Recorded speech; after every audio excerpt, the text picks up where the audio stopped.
Welcome to the Ice Guys, presented by the Hockey Podcast Network. Saturday, May 15th, Ian Cameron with you as always, ready to break down the Saturday Stanley Cup playoff. Yes, that's right. No regular season, no playing for – well, there is one game today, Vancouver, Edmonton. We will talk about that a little bit.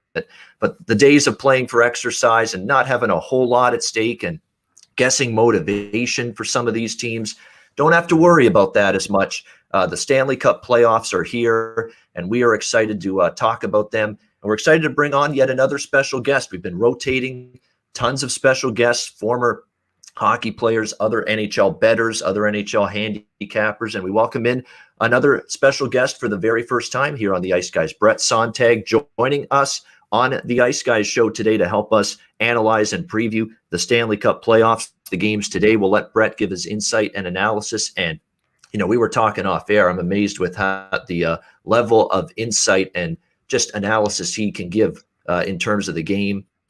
He's had a connection playing the game, coaching at the junior level. So, Brett, welcome to the Ice Guys. How are you today? And talk a little bit about your hockey past. I'm really happy to be here. Like I said in the preview, I talk hockey a lot, and a lot of it comes down to talking to buddies, talking to my brother. It's an exciting year for hockey, and I think there's just so little anticipation of certain things. But I'm excited to see who and what round can progress. In terms of my background, so recently I have been a junior A coach here in Muskoka. I was a strength conditioning coach for them, a goalie coach and coach. My background in hockey would be junior A. I was a junior A hockey player at the age of 15 as a goalie. I actually played with Laval Rocket, Nikita Yapolov. Really awesome experience to play with him. Like, he had great success in the World Juniors for Latvia. And in the QMJHL, he was one of the leading scorers.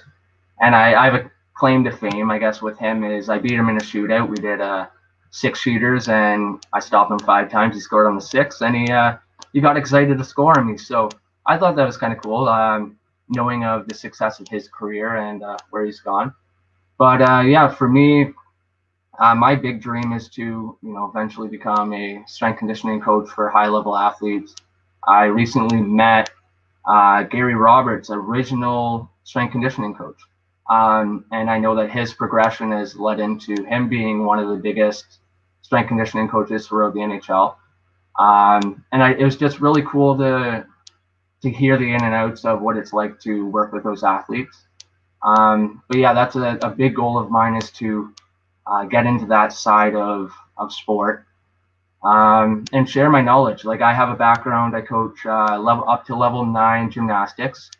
I do competitive boys, and you see, a lot of remnants from sport to sport. So though it might be gymnastics, the training that they do is so similar to hockey.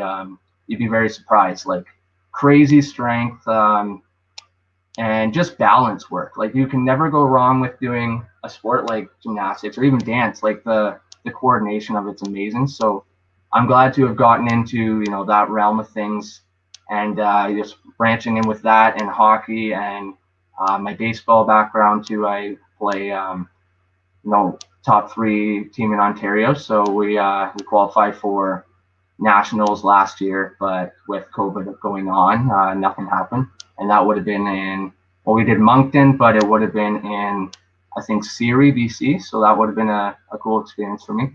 But yeah, just I have a wide background of sport, from playing probably about 15 sports throughout my life. I've never shied away from any sports, and but hockey's always been my number one. And it's just one of those sports that you start at the age of 2. You're skating at a backyard rink. Couldn't help but get on the ice anytime I could.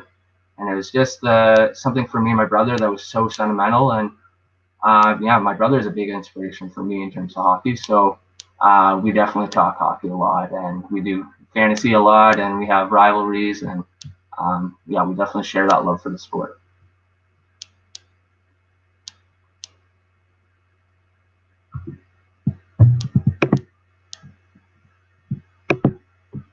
There, one sec. I don't think I can hear you right now.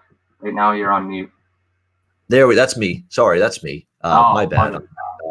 That does happen every now and then. My colleagues on this show, Alex and Jimmy, they get into that same issue every now and then. They accidentally have themselves on mute. But yeah, I know you're in cottage country, beautiful area. I've been there a time or two in the past for sure. Muskoka, Gravenhurst, Bracebridge, Baysville. I mean, a buddy of mine had a cottage in Baysville. Baysville's just a beautiful area, great, right on the lake there.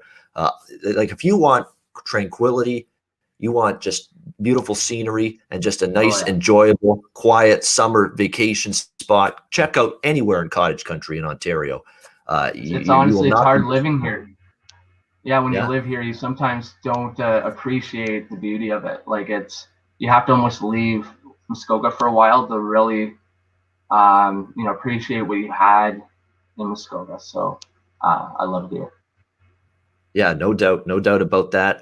So yeah, Brett gets involved in the fantasy and betting aspect of it. So he's going to give us his thoughts from those two angles throughout the playoffs here. These series prices, these series going forward, as well as game ones. We'll talk about them, and we'll get his opinions as well on each series, no question.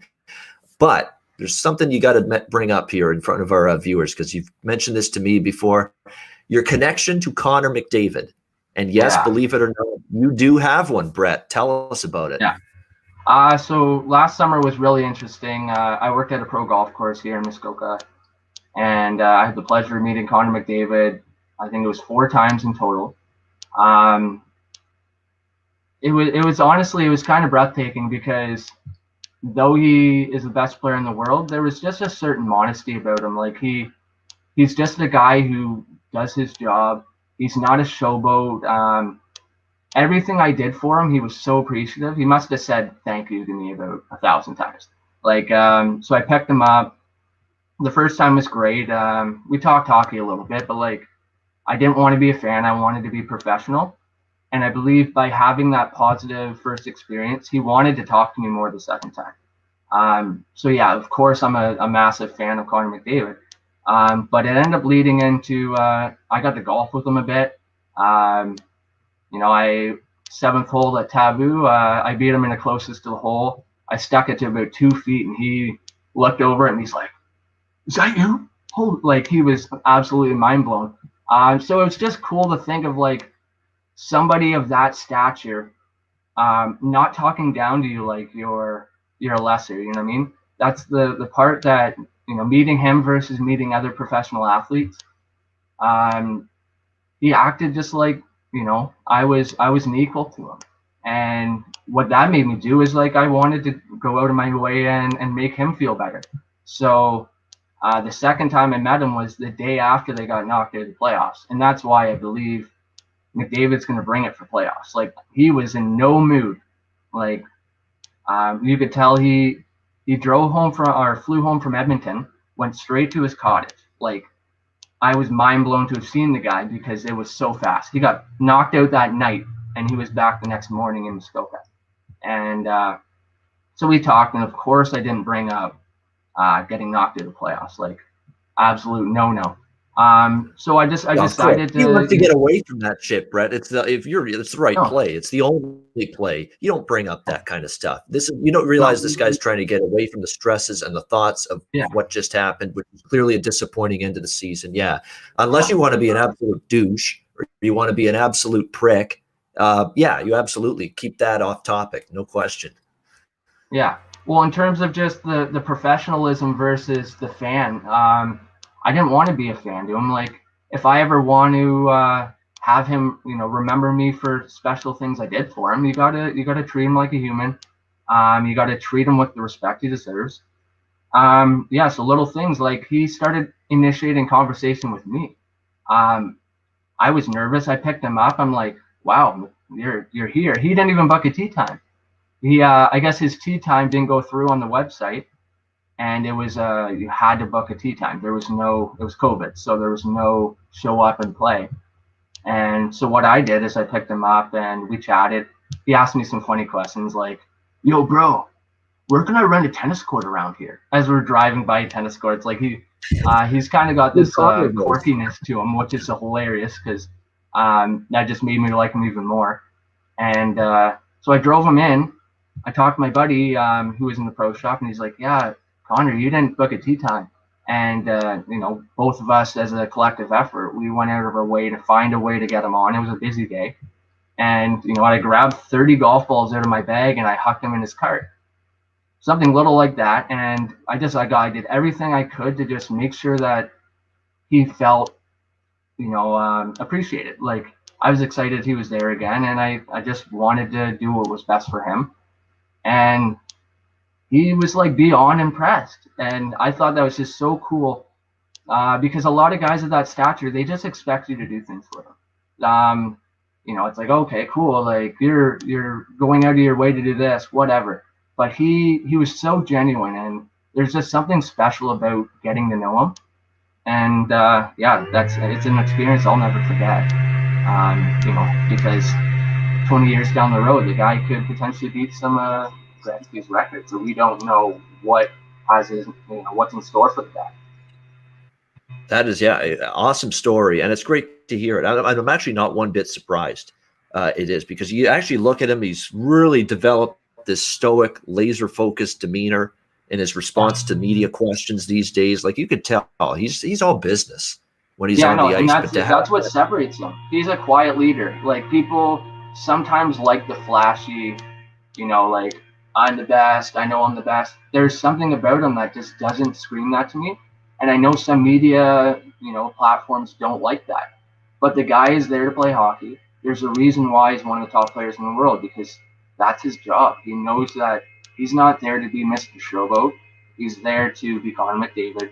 He's there to bring the Edmonton Oilers as far as they can go. And he's an inspiration in terms of what you should strive to be in a hockey player, because it's hard to be modest when you get to a certain level. Yeah, exactly. And he also showed you something as well in that time you met him and played golf with him. Hey, he does have a weakness. There is a kryptonite in his sporting background, and it could be golf. You want to beat Connor McDavid, get him on the tee box, and let's go. You finally want to beat him at something. Here's your chance. He bought a simulator. So I actually met the guys who brought a simulator to his cottage, and so I think he's sharpening up his game. He's probably playing at the cottage all the time. And I know he's playing quite a bit of golf in Stamkos, so I don't know if he's going to be as easy to beat this summer. But it was kind of a little funny when he shanked it off the rocks and it went about 75 feet in the bush. Because, it was kind of, the guy is human. So it was interesting to see. Yeah, we have a big Minnesota Wild fan in our chat. One of our loyal viewers and listeners watches every day, Terry Edelman, and he is mentioning in the chat that if I ever had the chance to talk to someone from the Minnesota Wild, I wouldn't handle it very well. Yeah, you'd melt like an ice cube in a 90-degree heat, Terry Edelman. Yeah, it would be tough for you. I could totally see that. I understand where you're coming from. But everybody in the chat saying, yeah, this makes me like McDavid even more after hearing, Brett, your story. Well, honestly, but if you go, you just have to change your mindset. Like, I met him in an environment where I'm meant to be professional. Would have been awesome. Like, holding back, not asking for an autograph. I was praying that he would leave his card, like his golf card, back with his autograph on it, just something. I actually took his cart plate, which I thought was cool because it's his custom cart plate. But there's something about it, and but I felt normal. Like, I didn't feel nervous because that's just the person he is. And there's just some people I met a lot. I actually met Erica Branson. I met Mike Smith, Steve Mason. Amazing goaltender for a long time. I met him about 4 times. So I met some really cool people. Let's not forget that. Yeah. Remember, I know the junior years with Canada, really cool people. But he was good at Columbus as well. Yeah. So if there's anything I can recommend, if you're running into somebody, like, it's hard to not be a fan. But the best thing that you can do is just treat them, with the respect and dignity they deserve. Treat them like they're a human being, and they will want to go out of their way. They're fan struck all the time. People are always like, "Oh yeah, like, we want your autograph." don't be that guy who wants their autograph. Be the guy who just wants to treat them like a human, and they will treat you like a human back, and they'll treat you with the respect they want back. So yeah, any advice? Like, yeah, same thing with Minnesota. Like Kaprizov, like I think it would be wicked to meet the guy. Like he's super interesting guy. But if you ever get that chance, just take a breath, relax, and understand that he's a professional. Be professional with him and treat him that way, and he'll treat you back with that respect you want, and he'll remember it. Like So I think McDavid might actually remember me just because of our experience. Like maybe not. I like to think he will, because if I ever come in contact with him again, like it'd be awesome to take him out for a round of golf or do something special moving on. But yeah, like I said, it's you treat the guys a certain way, and it just opens so many doors to things in the future. Like even for references, like you carry yourself with a certain presence, and I've learned that through so many things. Like the more I meet people of a certain stature, the more doors open. And even in terms, I met one of the biggest agents in the NHL. His name's Pat. I think he's an agent for Ryan O'Reilly. He's been an agent for John Tavares and Pat Steven Person, Stamkos. is that who you're talking about? Yeah, like I'm buddies with There you Pat. I literally set up the wedding for his kid. Had a great time. I think Pat's wicked. So he lives in Muskoka, and same thing. We talked about hockey, and I got a bit of insight from Pat, because I believe he's Nick Foligno's agent as well, and he talked to Nick Foligno while I was around the corner about playoffs after knocking Toronto out of the playoffs last week. And so it's just cool, because being in a place where people are moving to more and more, you start to meet these interesting people, and you get some really cool insight of it. But yeah, no, I love Pat. I think Pat's an awesome guy. And I tore up the dance floor at his son's wedding. So I broke a few dance moves out there, and it was great. There you go. You cut a rug. There you go.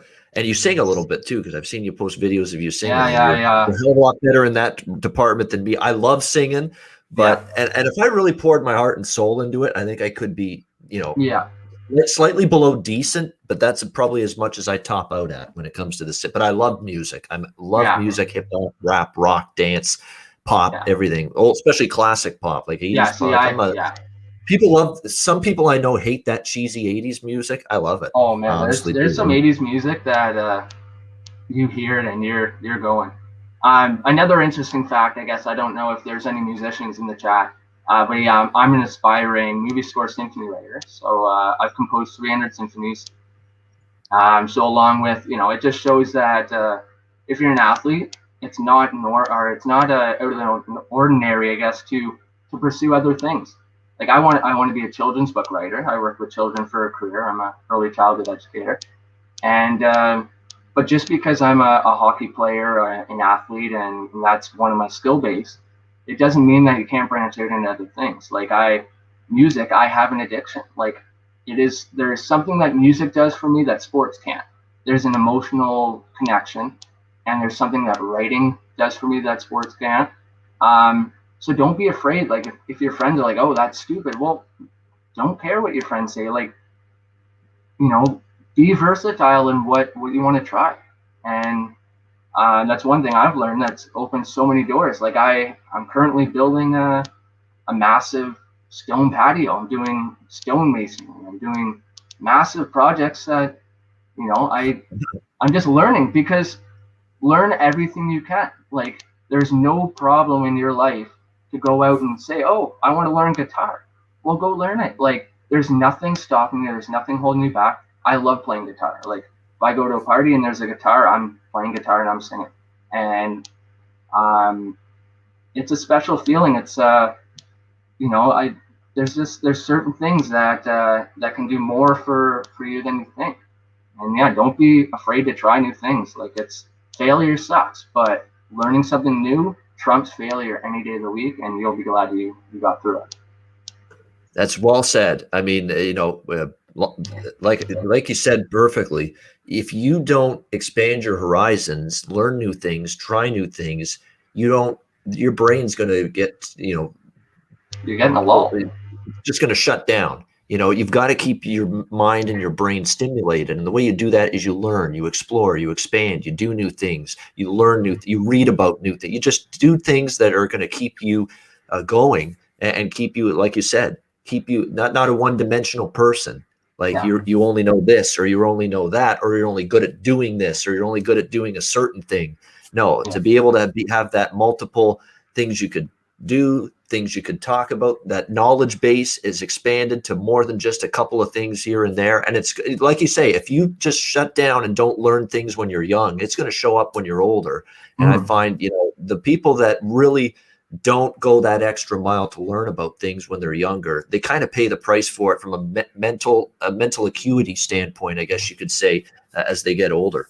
Yeah. And I mean, there's so many things in society that I don't love the direction we're getting in terms of like technology. Like there's just some technological things I don't really love, especially teaching kids. Like they're addicted to screen time, and I don't love that. Like I love, everything in moderation is fine.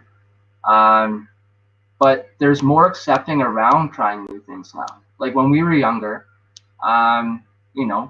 you come from a certain town. If you didn't play hockey, you didn't fit in. Like I don't know. I love the fact, or I guess the factor of we're now able to try new things and be accepted for it, because it is important, and muscle memory is a thing. Like there are things I haven't done in 15 years that I could probably go do now and do it at the level I did, because I stuck it out.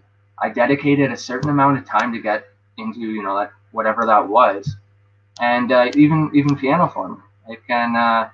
I can take a large period of time off, and I can go back to it and play like I did before, because I dedicated that time. And when you dedicate time to something, it's always going to be there. And even my Olympic weightlifting, I was a provincial champion.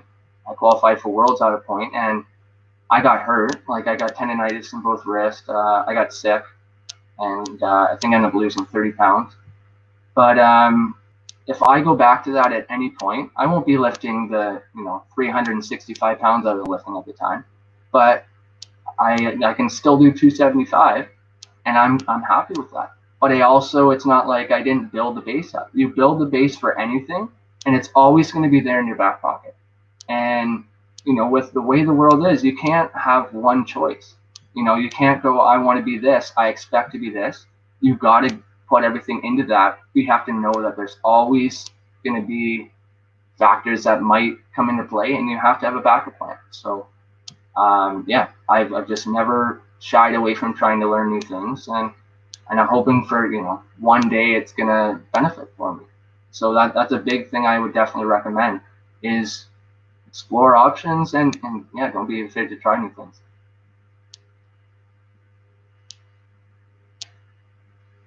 Oh, back on. You're back on mute. Yeah, I think it was somebody in our chat, Brett. That's yeah, exactly. That's twice now today. It's just one of those days forgetting to hit that unmute button. But someone in our chat said, "Yeah, does every hockey player in the world golf?"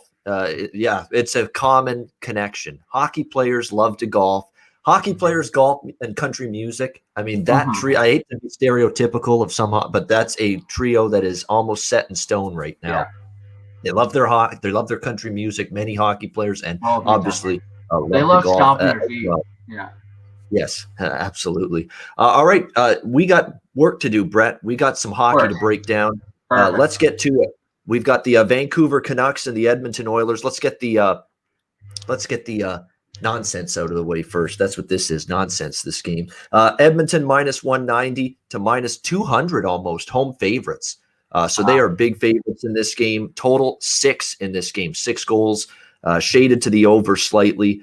Dave Tippett, I've been obviously, I did my info, I did my reading for this game. I didn't plan on betting this game, and I'm not going to be betting this game. I'll say that right now. It's a pass for me. But the point of this show is for me to try to give you as good information as I can on every game. And Dave Tippett says our group is focused on finishing strong here this final game. We don't want to go into the playoffs on a bad note. playing less than our standard.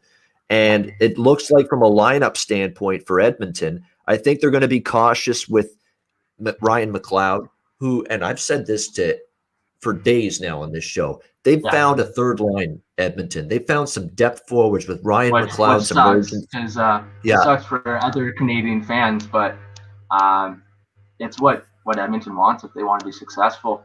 They're going to need that third line.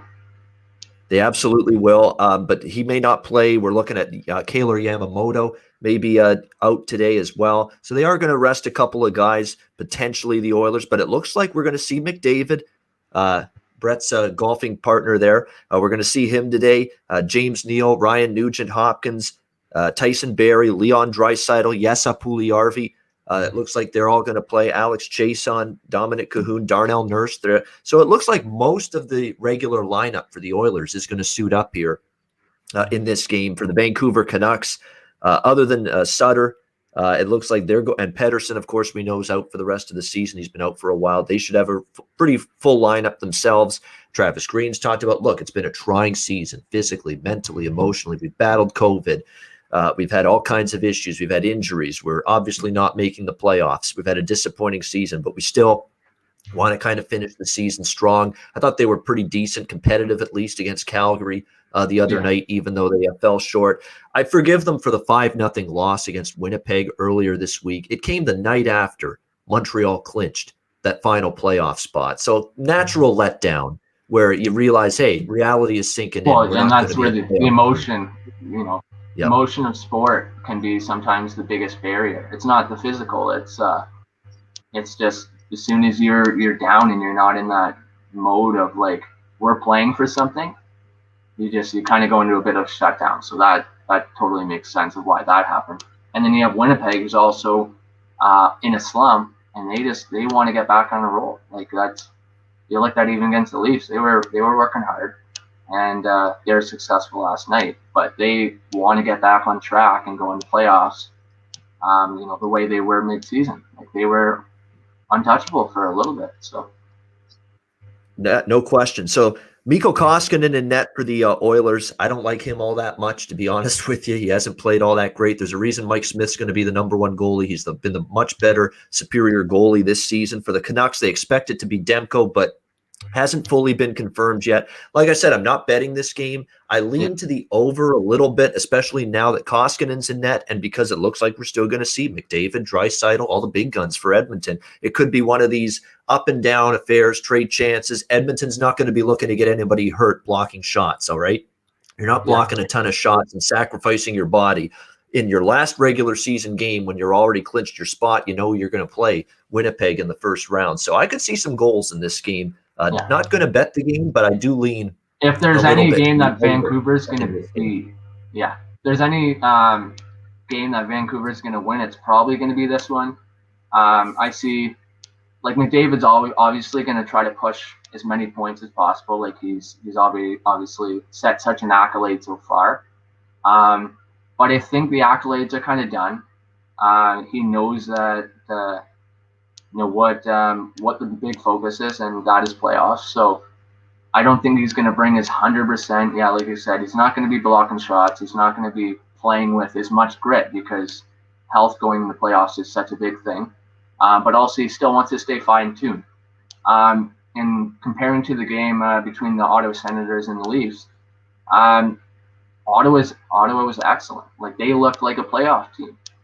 They look like a team that can contend in the playoffs, and I never thought I would say that looking at them at the start of the year. But it just shows you of what can happen when you have no pressure and you want to end the year strong. So I can see Vancouver. If there's a time to bet for Vancouver against Edmonton, it's now, and they're going to bring it. They want to finish off for their fans too. Like it was a rough year in Vancouver. We understand things didn't turn out the way that we hoped, but there's a light at the end of the tunnel, and we're gonna finish strong and try to bring that towards next year. So yeah, I'm going Vancouver on this one in a close game though. I think Vancouver. All right, so I like it. First play recommended, first bet recommended for Brett, our special guest, first time for him on the Ice Guys, and he's going with a plus 170, plus 175 underdog. I love it. That's good. And you're right, Vancouver. I think that for everything that's gone wrong and been extremely, I mean, it's been trying. It's been a tough season, physically, mentally, emotionally, all of that. So to me, yeah, Vancouver, I think, plays hard today and wants to go out with a win. Kind of like we've seen a few teams do that. We saw Ottawa.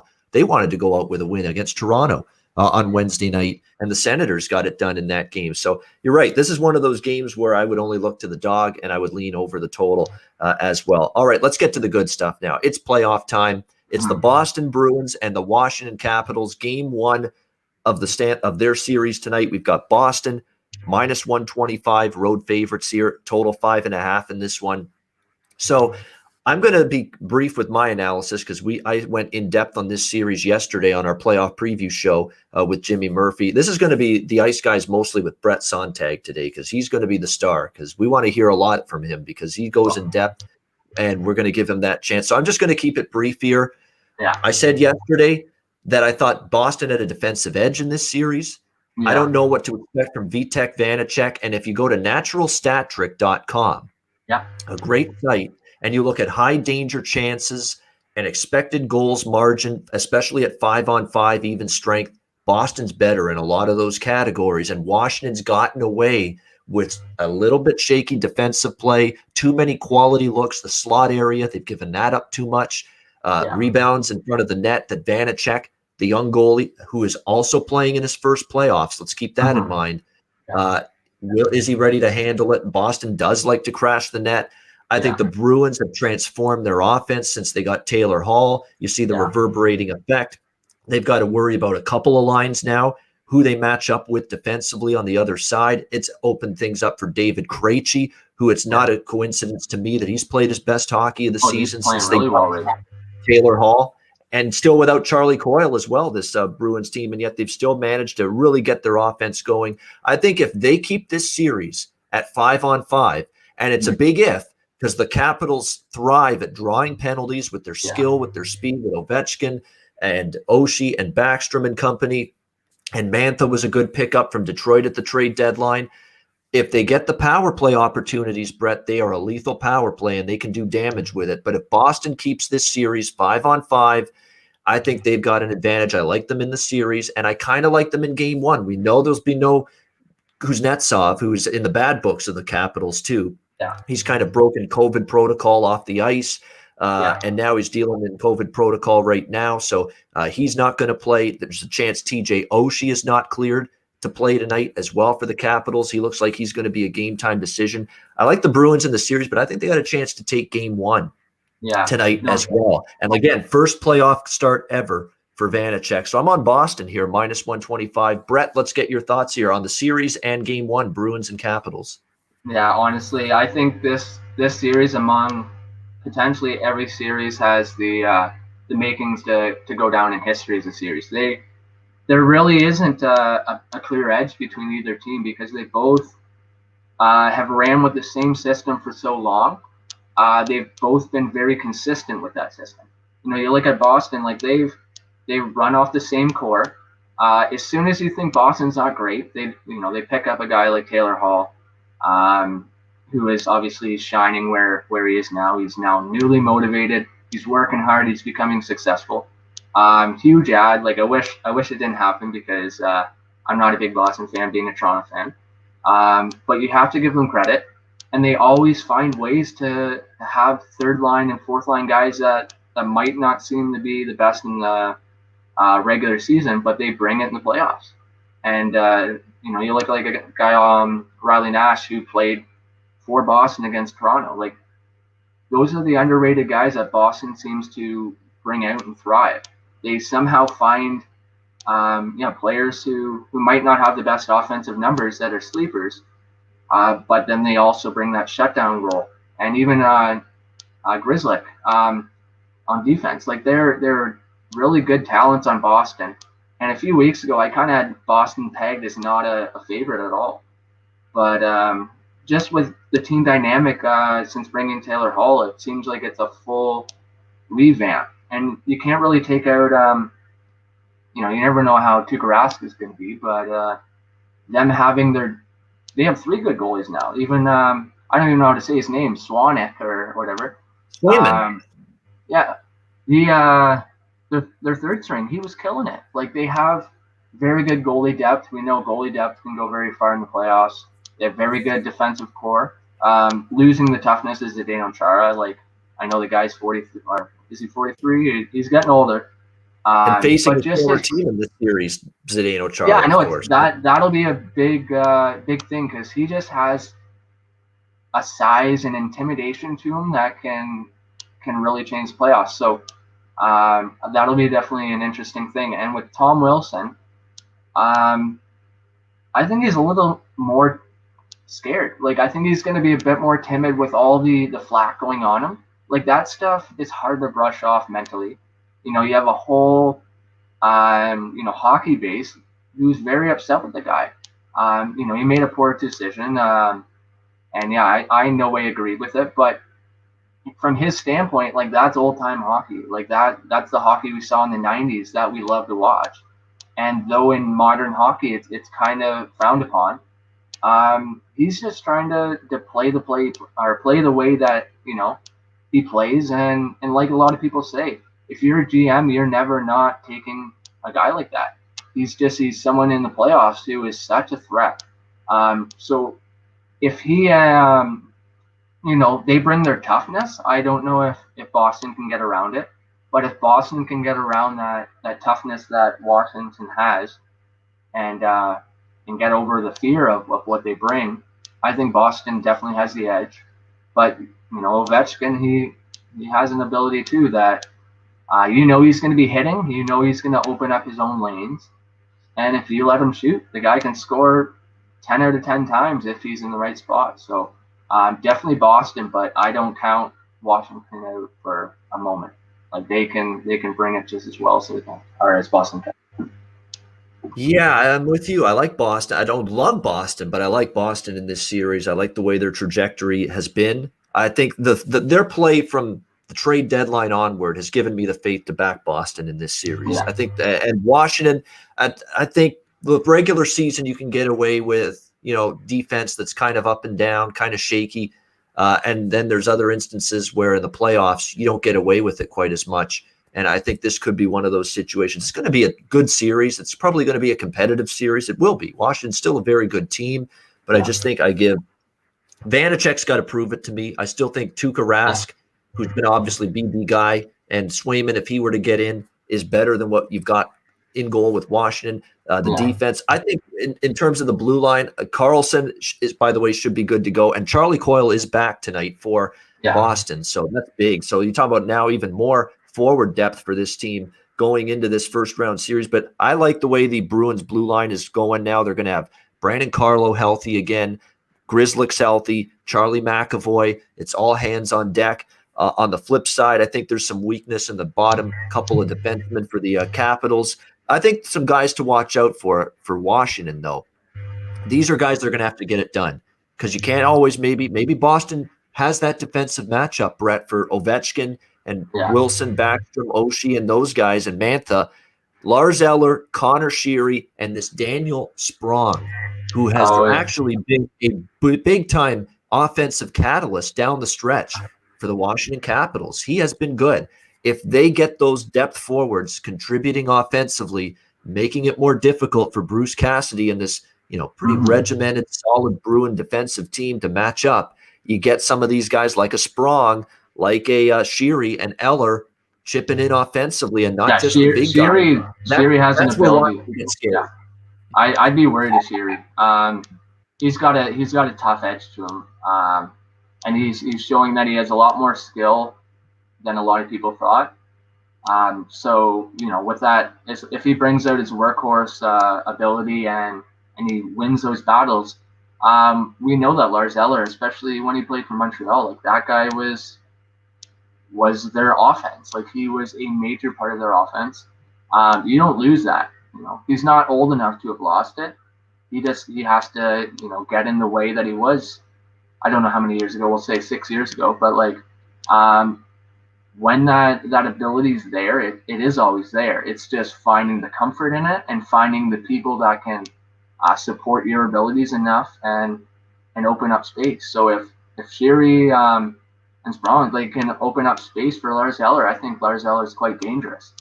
But I don't see him being somebody who can do it on his own anymore. So that'll be a big part, is if they can open up channels and open up lanes for him to do what he can do, then that's when the game changes. No doubt. I think that's key for Washington, because where are your options? I think Boston, believe it or not, they've got now all of a sudden guys that they can count on beyond, Bergeron, Pasternak, and Marchand as a line are unbelievable for Boston. But we have seen now they're getting Hall, Krejci, even Craig Smith got some offense going late in the season. The veteran, they got him from Nashville. That's good. Well, Craig Smith he's a sleeper, man. That guy, I've had him in so many times in fantasy. He kind of goes hot and cold, I guess, on streaks, but he's proven he can score score goals, and he's always playing tough, and he's always throwing the body. Like he can do a lot. So that's a big pickup for them, and I think that's a pickup that a lot of people don't think of. They think of the big names, but he was a large part of Nashville's offense, and Nashville's not a very amazing team offensively. They've always been a goaltending defensive team, but he's been a portion of the reason why they've had some offensive abilities. So yeah, I definitely don't count him out at all. All right, let's go to the rest of the. Now, I know we've gotten through the 2 games today, but we only have Brett with us today. We'll have him back again during the playoffs, certainly with this insight that he's bringing. We'll bring him back when he can do it. But we're going to get his thoughts now on the other series as well, one by one. We'll start with Islanders and Penguins.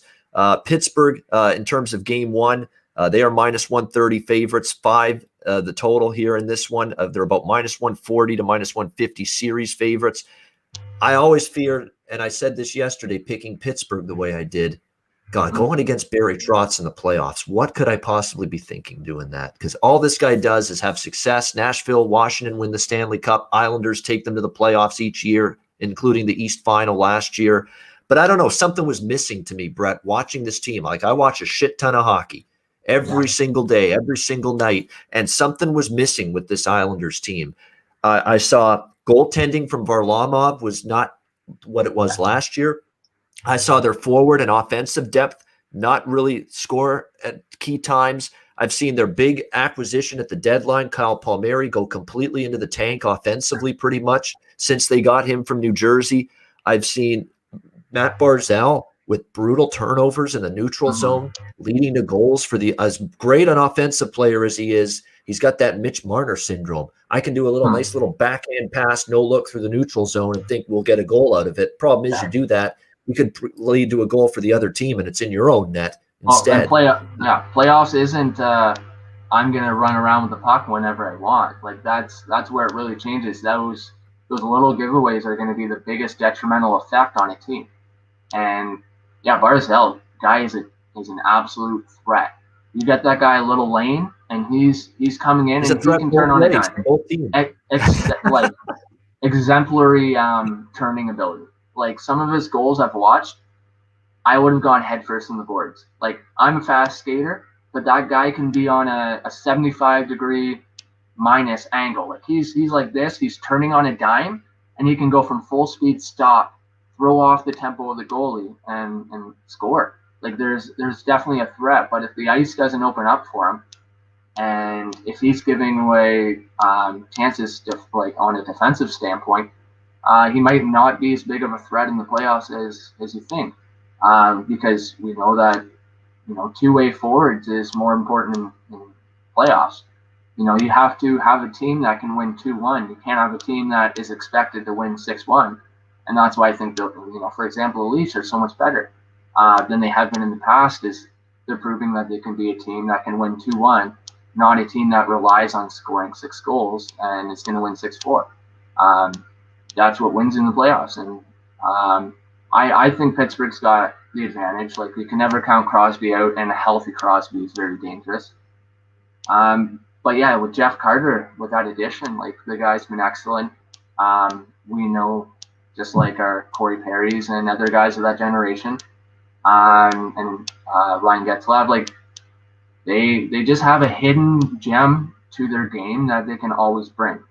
They might not be as fast, they might not have the same skill, but that knowledge and understanding of playoffs and it goes a long way, and the experience will never be a negative thing. Whether the guy ends up playing poorly and plays on the fourth line, he's still going to have leadership ability in the dressing room. He's going to have leadership ability on the bench, and he's going to find a way to be an impact. And that's why, like you can't be a one-dimensional player who, if you're not scoring, you're not providing any asset towards your team. You need to have the guys who can play 3 bad games, be like, well, clearly I can't put the puck in the net, but I'm going to work harder in this way. I'm going to maybe play better defensively. I'm going to play dump and chase. I'm not going to try to run through defense. Like that's the big part of playing in the playoffs is being proactive, not reactive. You see an issue coming, try something different. Don't slump and keep trying the same thing. You got to mix it up, and you have to be prepared for just the worst to happen. So yeah, I definitely see that as a big add, and I believe Anders Lee's still out, right? Yeah, Anders Lee's not coming back. You're right about that. He's still that's on IR. A detrimental loss because he's got the skill. He's got the he's a guy who I've always ran in fantasy sports. He's not a big name. Obviously, New York Islanders are becoming a bigger market again. But he was always a borderline free agent, and I never really understood why. He always put up goals. He always threw the body. He was always power play guy. So I think with that loss out, even though they're adjusting because he's been out for so long, I think he's a guy who, come playoff time, he can be a reason why they don't win, because he just provides that overall versatility that other players in their lineup don't. And I don't know, Pittsburgh's is running hot. I don't see anything stopping them unless maybe a little bit of feistiness comes out in New York Islanders and Varlamov steals the series. So yeah, I definitely like Pittsburgh in this one. But yeah, we know how good New York Islanders can be. So yeah, we definitely know how good they can be, and we know how good this coach can be. Barry Trotz at playoff time. But I just think the Islanders, I've seen a lot of them in the second half of the season, Brett, and they just didn't look sharp. They didn't score enough offensively. They didn't generate as much as I thought they could have. And I think they're going to have, they're a defensive-minded team. Barry Trotz is a stickler to the line match game. He is absolutely going to match lines. That's always been his coaching style. He's going to find it more difficult now. I mean, you look at Pittsburgh, it's Crosby, Rust, and Gensel. It's a great top line. I should point out for Pittsburgh, Malkin's a game-time decision for Game 1 on Sunday afternoon, so keep that in mind. So I haven't done the research, but how's Tanev doing? Tanev, they thought he was going to be ready for Game 1. Okay. They say he's missed the last 17 games, upper body injury. But again, they've had Freddie Gaudreau, Zach Aston Reese, and Teddy Bluger, and guys like that have played well in that third, fourth line spot for Pittsburgh, that they might not rush Brandon Tanev back. So he's a question for. So yeah, if he comes back even Game 3, Game 4, that guy had a highlight season before his injuries. I had him, and I wasn't dropping him in any. I had him in 4 leagues. And some of these leagues are even point focused, they're plus, minus, and point. And he's always been a guy you can count on to get over 100 hits in a season. So obviously in your leagues that require hitting, definitely a necessity. But he's changed his game a lot, and he's showed a lot of offense in terms of offensive threat. So I think definitely, I thought he was back, but once he comes back, that just fuels the fire for Pittsburgh, because he can be that second line guy, he can be that third line guy, and he can play multi roles. He can score, he can be a plus guy, and he can also be a guy who get out of his way because he's going to be throwing the body. What you want at playoff time. You want players that are willing to have that physical element. You got to have some of that. But to me, the Islanders, yeah, no question. And the thing that's going to be tougher for the Islanders is so much of the season, early in the season, it was Crosby, Rust, Gensel. You go beyond that, there's a drop off. But now you've got Jared McCann has really shown me a lot offensively this year. Yeah, You see him having this kind of offensive season. Jason Zucker is healthy again. And with Carter, you could put that threesome out there as a second power play group, for instance. Yeah. And then the first group is Crosby, Rust, Gensel. All of a sudden, you're just, whoa, there's options beyond just Crosby's group. There's more options. There's more depth. There's more that can punish you offensively now with this Penguins team. And I want to talk a bit, Brett, about their blue line. Yeah. Chris Letang, since he didn't get traded, I think he's calm again. He's relaxed again. He's letting the game come to him. He's not getting traded this year. Brian Burke and Ron Hextall have committed to giving this team a chance to make it. I'm not a big Brian Burke fan, but man, that guy is he's done wonders with Pittsburgh. I didn't like him when he was with the Leafs. I thought he focused on the wrong things, and that's just maybe the transition of the changing of how hockey's gone. It's transitioned from toughness to skill, and I think he tried to hang on the toughness side a little too long. But he's worked wonders. I'm pretty impressed with. We all know his knowledge of hockey, and I've definitely seen it grow more since he was with the Leafs. Like when he was an analyst, he spoke facts. Like he was very intelligent in terms of his knowledge and how to present it. Huge add. I didn't think at first he was going to make as much of a presence in Pittsburgh as he has, but since he's been there, crazy success. I think they're in fourth place when he moved over there. So. Yeah, and all of a sudden, and Jimmy and I talked about it on the show earlier this season. That's when the season started to turn in Pittsburgh's direction. Was when they got the front office shakeup happened. The management team with bringing in Hextall and Burke, and they kept everybody around. They didn't trade anybody. They added Jeff Carter, and now all of a sudden, this team's thinking a deep playoff run. And their blue line, I mentioned it. Letang is healthy. He is calm and relaxed, playing his best hockey down the stretch. They've got John Marino's going to be a great defenseman. Mike Matheson, they should have him back. What a season he's had for the Pittsburgh Penguins. Mike Matheson's been outstanding for them on the blue line. And, of course, Brian Dumoulin. When the Penguins play their best hockey, Brian Dumoulin is healthy. He's on the ice, and that's exactly where the case is right here for him right now. So this blue line is and they play defense now. You couldn't have said that about Pittsburgh at times 2-3 years ago, but they're playing good defense. They're giving Tristan Jarry a chance to make saves. And right now, there's still questions with Jarry, but with the blue line really playing well in front of him, I'm not as worried. And Jarry, after a rough start to the season, he did play better in the second half. So Brett likes Pittsburgh. I like Pittsburgh. I'm fearful of Trotz, but I still think Pittsburgh's the better squad right now, at least in my mind. Yeah, good stuff, Brett. Great analysis. We both like Boston a little bit. People asking in the chat, for those of you that are just joining the show, I like Boston. Brett likes Boston a little bit, but we think it'll be a close series. It's definitely not a cinch. I think that's going to be the biggest series in terms of clash. That it's going to be close, and it can 100% go either way. I just think of how Boston's looking as of recent.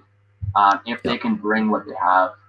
I don't see anyone steamrolling through them as much as, I don't want them to win because, I'm not a huge Boston fan, but we know in the past. Brett is a Leaf fan, by the way. Yeah. But we know that you can never count Boston out. They have this, the ability to transform into an entirely different team if need be. If something's not working, well, they find a way, so. Yeah, exactly. All right, we'll move on to the next series here. Minnesota Wild, Vegas Golden Knights. We've got Vegas, a big series favorite here in this one against Minnesota with the Vegas around minus 200 or so. Minnesota, big underdog here. In game one, Vegas is minus 160, home favorites at T-Mobile Arena. 5.5 the total, shaded to the over. We'll talk more about game ones specifically on tomorrow's show. This is more series thoughts in general from Brett. Because we've got him just today. Minnesota, Vegas. Look, Minnesota's played well head-to-head against Vegas. Kirill the Thrill Kaprizov has just totally changed this team offensively.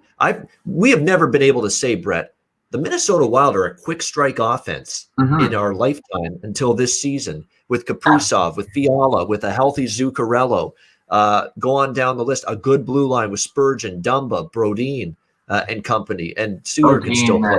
That guy was killing me this year. I played against him a few times. I'm like, I remember him being, back when I used to play. I can't remember the exact year he got drafted, but I remember he was always one of those guys who just had unbelievable potential. And I think he's finally filling into that potential that they had for him. But yeah, he was kind of a sleeper for a while. It was a toss-up to determine how successful he would be in the NHL. But yeah, he's really kind of shaping into the player they thought he was going to be. It's hard because Minnesota is kind of an underrated, dynasty. Like, they just find a way. They might not have the biggest names on offense, like in the past. Like, who do they have that was a massive name? Like Zucker, Zucker. Like, they had good players, but they just find a way to play together. And they're a team that you can never count out.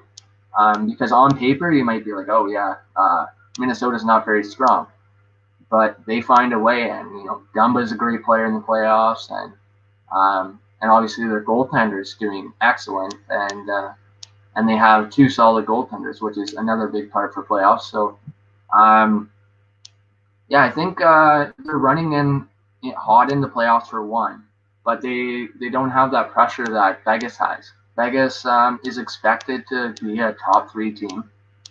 And sometimes taking away that pressure can be the biggest part, or having that little bit of pressure can be a factor in how things go. If Minnesota runs in with no worries in the world, plays the way they can play, they can beat anybody.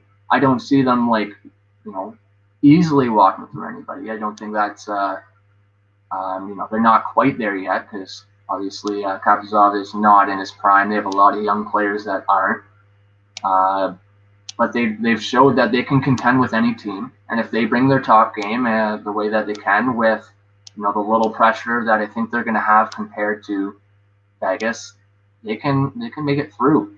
And they're pretty solid in terms of depth, so I think they can be definitely a tough team going in second, third round, even if they get past. So I've seen a lot of people actually predict that Minnesota is going to win, and I was surprised by it. Obviously, I know there's a Minnesota fan in the chat, and but good for them, man. They're running with what they have, and they're playing a system that they want to run, and they're successful because of it. You can have the best players in the world, but if you don't run a system that can win you a championship, you're never going to win a championship. And you know what? I think Dean Evason's had a huge impact on that. Bruce Boudreau wasn't always let the horses out of the stable type of approach with him. And certainly it wasn't that way with Mike Yeo. And it absolutely was never that way with Jacques Lemaire. If you want to go way back in time to the infancy of the Wild, when all they did was trap all over the ice. But, you look at this group now. Victor Rask and Sturm is all of a sudden percolated in recent games. Joel Eriksson X had a good season. Nick Bonino has been in so many playoffs. His veteran presence in the postseason is going to help Minnesota quite a bit. Zach Parise is actually the one guy you worry about, because it's been one of his worst offensive seasons in a very long time. And you wonder if he's, time's catching up to him. A lot of games. He's in his late 30s now. Marcus Foligno's been good. Marcus Foligno that guy is going to be a huge. He's the same as a Brandon Tanev. Know that if he's not scoring, he's throwing the body, and you can never count him out of being in a play. He's going to find a way to get in that game, and whether it's on the score sheet or it's plus minus defensive play, he's going to find a way to make sure that he's on the ice. And you watch him. He's so exciting to watch, because I remember even last year when the Leafs played against him, and I had him on my fantasy team, and I hadn't really followed because, like I said, it's not a big market here in Canada that I see, at least Minnesota, maybe out west in your Winnipeg, and obviously they're closer. but we don't really get a lot of Minnesota, where you see it. And but when the Yeah, Leafs unless play you them, have the NHL.TV or you stream them somehow. Yeah. yeah. But Foligno, man, that guy was everywhere. Whether he's throwing a big body check, he's throwing a body check, and he's that workhorse that I think will be very impactful, especially against Vegas. Vegas, I guess a lot are saying, they're not the grittiest team. They are very good defensively. Like, they come together as a team very well, but they're not known for being throw around guys. Like, they have, obviously, we know they have some tough guys, like really tough guys. But as a whole, they're not as fearsome as a lot of other teams. So you get a guy like Foligno throwing the body and kind of putting the fear in their eyes, then anything can happen. If there's going to be an upset, I think Minnesota is going to be the upset, to be honest. You made our friend in our chat happy, Brett, with that comment. Yeah. He's excited to hear that you like Minnesota. And look, I think it's a close series. I'm on the other side with Vegas, but boy, I'm not laying this price. This is one series. I picked Vegas, but I didn't bet Vegas. There's a big difference. And especially when you see the price being what it is, around minus 200. Yeah. I think too with Vegas, I still need to see like Chandler Stevenson played great down the stretch. And they had some of their depth forwards finally step up. But a lot of the onus for them offensively is always on Stone, and it's on Pacioretty, and it's on Marchessault, Smith, and Carlson, those guys as well. Let's see if a lot of them tapered off. Carlson wasn't as much of an offensive threat this year. I had Pacioretty in the 3 leagues, and he was excellent. But he's also often on injuries. So, if he's healthy and he's playing the way he can, he's going to be a threat. But it's pretty clear that there's lingering injuries there. So, like I said, you play tough on the guy, and you might not be able to bring that offensive presence that he truly has. I say top 6 slight edge Vegas, slight, but because of Kaprizov and Fiala are part of that, it's slight. It's very close to even, but maybe slightest of edge to Vegas. I think depth in the forward group, Minnesota, I think actually has the edge there. Defense, I've got to give a slight edge. When you get a Pietrangelo to go with Theodore, McNabb, who's excellent, Martinez, who's won a Stanley Cup or 2 with the Kings. Oh, Martinez, there. Holy. That guy, I used to pick him up strictly for blocking ability. If I'm down 3 blocks late on in the week and he plays Friday, Sunday, I'm picking up Martinez every time. But then I picked him up and he started scoring. Like he's turning into a whole different, You can move the puck. You can join the play. Yes. He's very much advancing his game in that standpoint. So I think he might be one of the bigger threats in terms of Vegas defense. But Vegas definitely has the edge defensively. We know that they have some players that are top tier defensemen. How many people would turn up any of those D in any fantasy team? Pietrangelo had a rough year, but we know from experience how he can be impactful in a hockey series. He has so much experience. He has so much skill. He has so much defensive ability. He's got some good size to him. Like, you can never count a guy like that out, whether he had a bad season or not. So I think him and Martinez can be 2 game changers in terms of the defense of Vegas. Yeah, and I love the season Cam Talbot's had in net for Minnesota, no question. And he was good against Winnipeg, but Winnipeg was banged up in the bubble last year in that playoff series. Then he faced Dallas, and he wasn't quite as sharp. And he's been great this year. But I still think I got to go with, in terms of the goaltending battle, slight edge Vegas. Vegas. Holy. I had Marc-Andre Fleury in 5 leagues, and that guy was a wizard. He was my favorite goaltender until the incident in the World Juniors where he shot it off the player. I remember I was such a big fan of the style he played. When I played, I was making massive saves. Getting outshot when I was younger, 65 plus to 10, and we'd come away with like a 2-1 loss. Like, there's just something about him that I always saw, a bit of me in. Just the reflex, the hybrid ability, and the excitement. Like, he's just an exciting goalie to watch. Where you get a guy like Robin Leonard, massive guy. Like, they're completely different goalies on the spectrum, and that can be a tough thing, because as soon as you find a way to beat Fleury, well, guess who's coming in that next game? And it's not going to be any way similar to scoring on Fleury. They're completely different goalies. So that'll Stylistically, definitely different. Yes. Yeah. Yeah, very well said. All right, great. We'll move on now to Florida and Tampa Bay. More great analysis. That I love Brett's very good dissecting the players individually and giving you their strengths, weaknesses. Especially, you can tell he's player personnel driven. Thinker when it comes to NHL hockey. Tampa Bay, Florida. We've got Tampa Bay favored here in that -150 range as series favorites, as well as favored in game one. I said it yesterday. I think Florida's live in this series to win it. I think a great bet is a great value bet, plus 210. So you risk 100 to win $210 here. Plus 210 for the series to go 7 games. Doesn't matter who wins, but the series to go the distance, 7 games plus 210. Look, Tampa Bay, it's like they made a trade at the deadline without actually making one, getting Steven Stamkos and Nikita Kucherov back in the lineup. They'll be ready to go for game one on Sunday night. Huge additions. We know how awesome they are, and that's big for Tampa Bay, and it's a worry for Florida, but I like Florida's depth. I like what I've seen from Huberdeau and Barkov have been amazing. Carter Verhaeghe, who they got from Tampa Bay, has been a revelation. Sam Bennett is a new man now with this fresh scenery, fresh slate, clean slate, new surroundings. He's making the most of it. He is on fire down the stretch for the Panthers. You're getting a lot of contributions from different players on this Florida team. Don't forget about Frank Vetrano as well, and his capability. The blue line, I think, is undervalued. I think people have not warmed up to the fact that this is a blue line that's playing a lot better than they have in the past. Even Radko Gudas, who's very slow of foot sometimes, he's been pretty solid. Montour's been good, getting him from Buffalo. Strollman.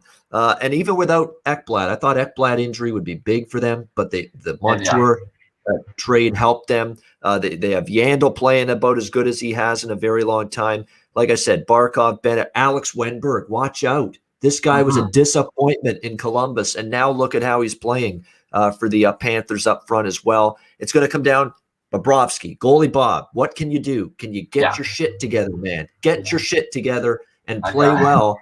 Consistently. Can he do that? And if he doesn't, Coach Q has options. Chris Drieger, solid season. Spencer Knight. I'm not worried about Spencer Knight in a playoff series if he gets time in net. He is calm. He is poised.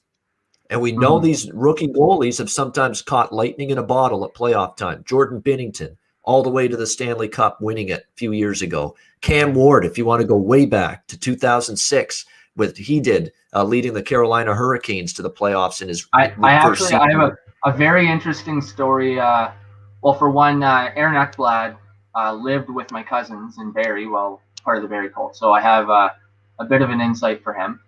But I have a big insight for Binnington. So I've met Binnington many times. And I very know, competitive, very fiery in terms of I know Binnington's dad quite well as well. So I worked in Muskoka Bay, another pro golf course in Muskoka, and Binnington had a house there. So I saw this guy shanking balls every morning, 6:30 in the morning. Great guy. I used to hook him up with golf balls all the time. He loved it. I met Binnington quite a bit. I believe I got to golf with him once because I had a buddy named Pat who played AAA with him in Vaughan. And so there was a bit of a connection. So I was working with Pat at Muskoka Bay while Binnington used to come golf there because obviously in the summertime he spent a lot of time at his parents' house. So this was before Binnington actually made it into the goalie that he's become. But one really interesting fact, and this is why it's so hard as a goalie to make it in any way, and is I met Binnington's cousin, I guess 3 months after they won the championship, and he said that Binnington went to Christmas dinner with their family, and all he talked about was how he's about to quit hockey.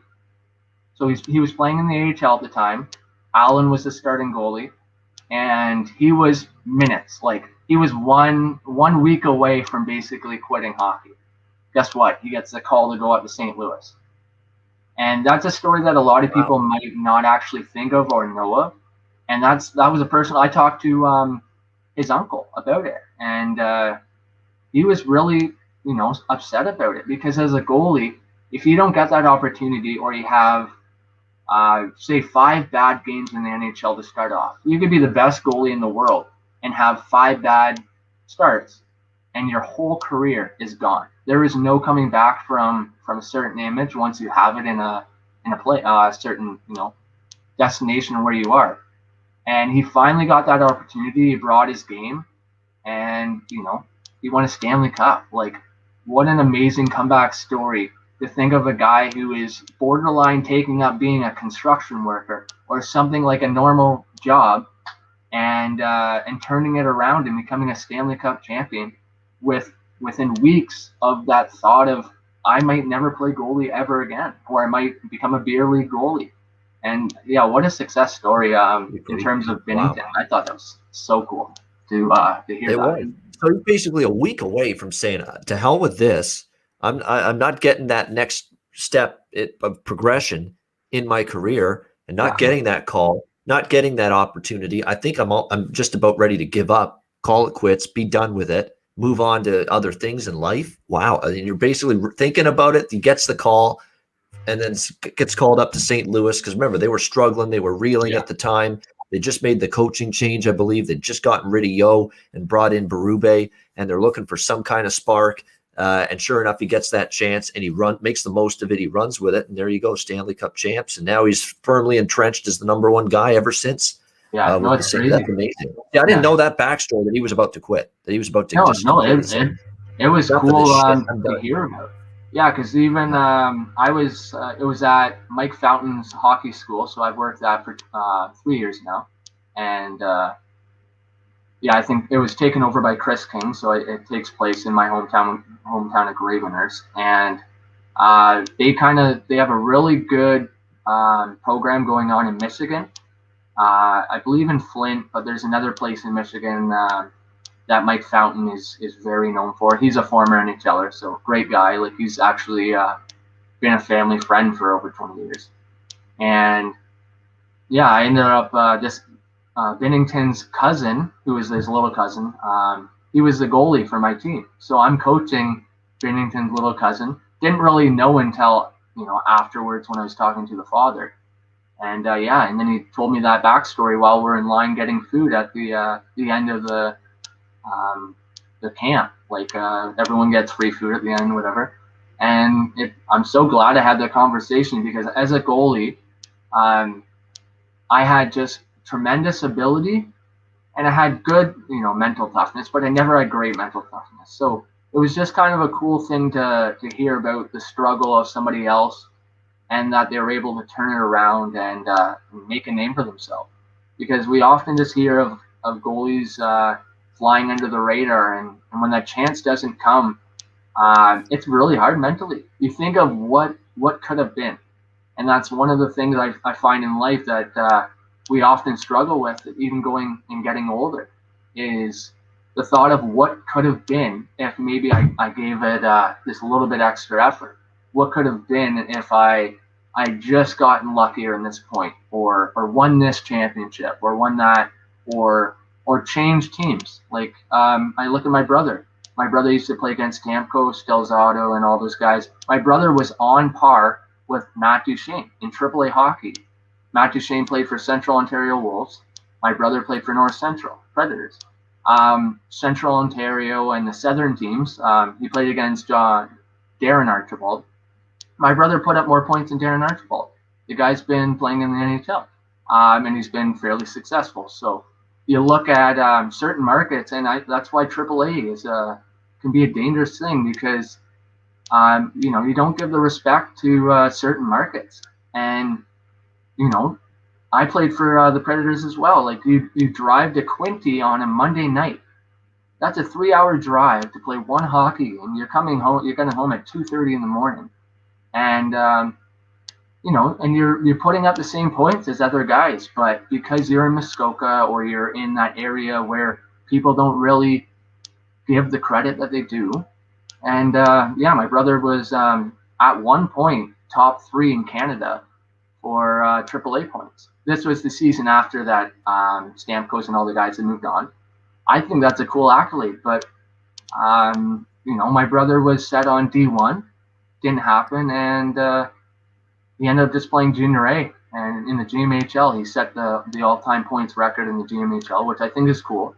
But it's amazing how certain opportunities, if they don't happen and they don't happen at the right time, you always, it's hard not to think back of like what could have been.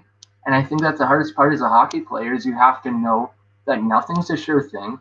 One injury or one, situation that doesn't work your way can be the factor that determines your career, and you have to be able to live with that.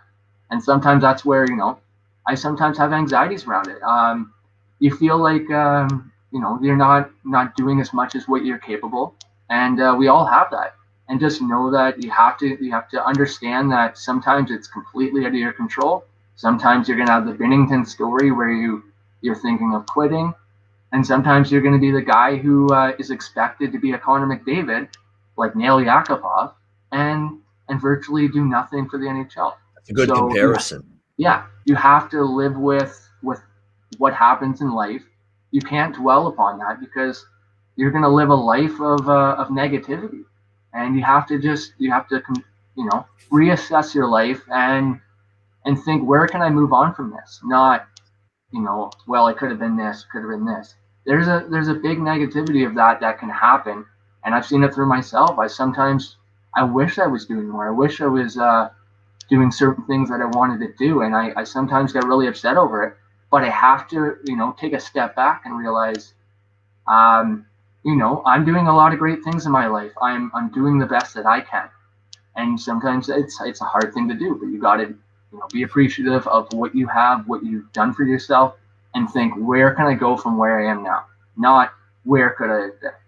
Wow, that's incredible stuff. Like what Brett's just he's given us stories about Connor McDavid and Jordan Binnington almost quitting hockey and coming back, and giving us motivational speaker advice. Great, insight to your own life. I mean, he jack of all trades here, and good at hockey analysis as well. I mean, all kinds. But yeah, that's a great point too. And you're right, timing is everything.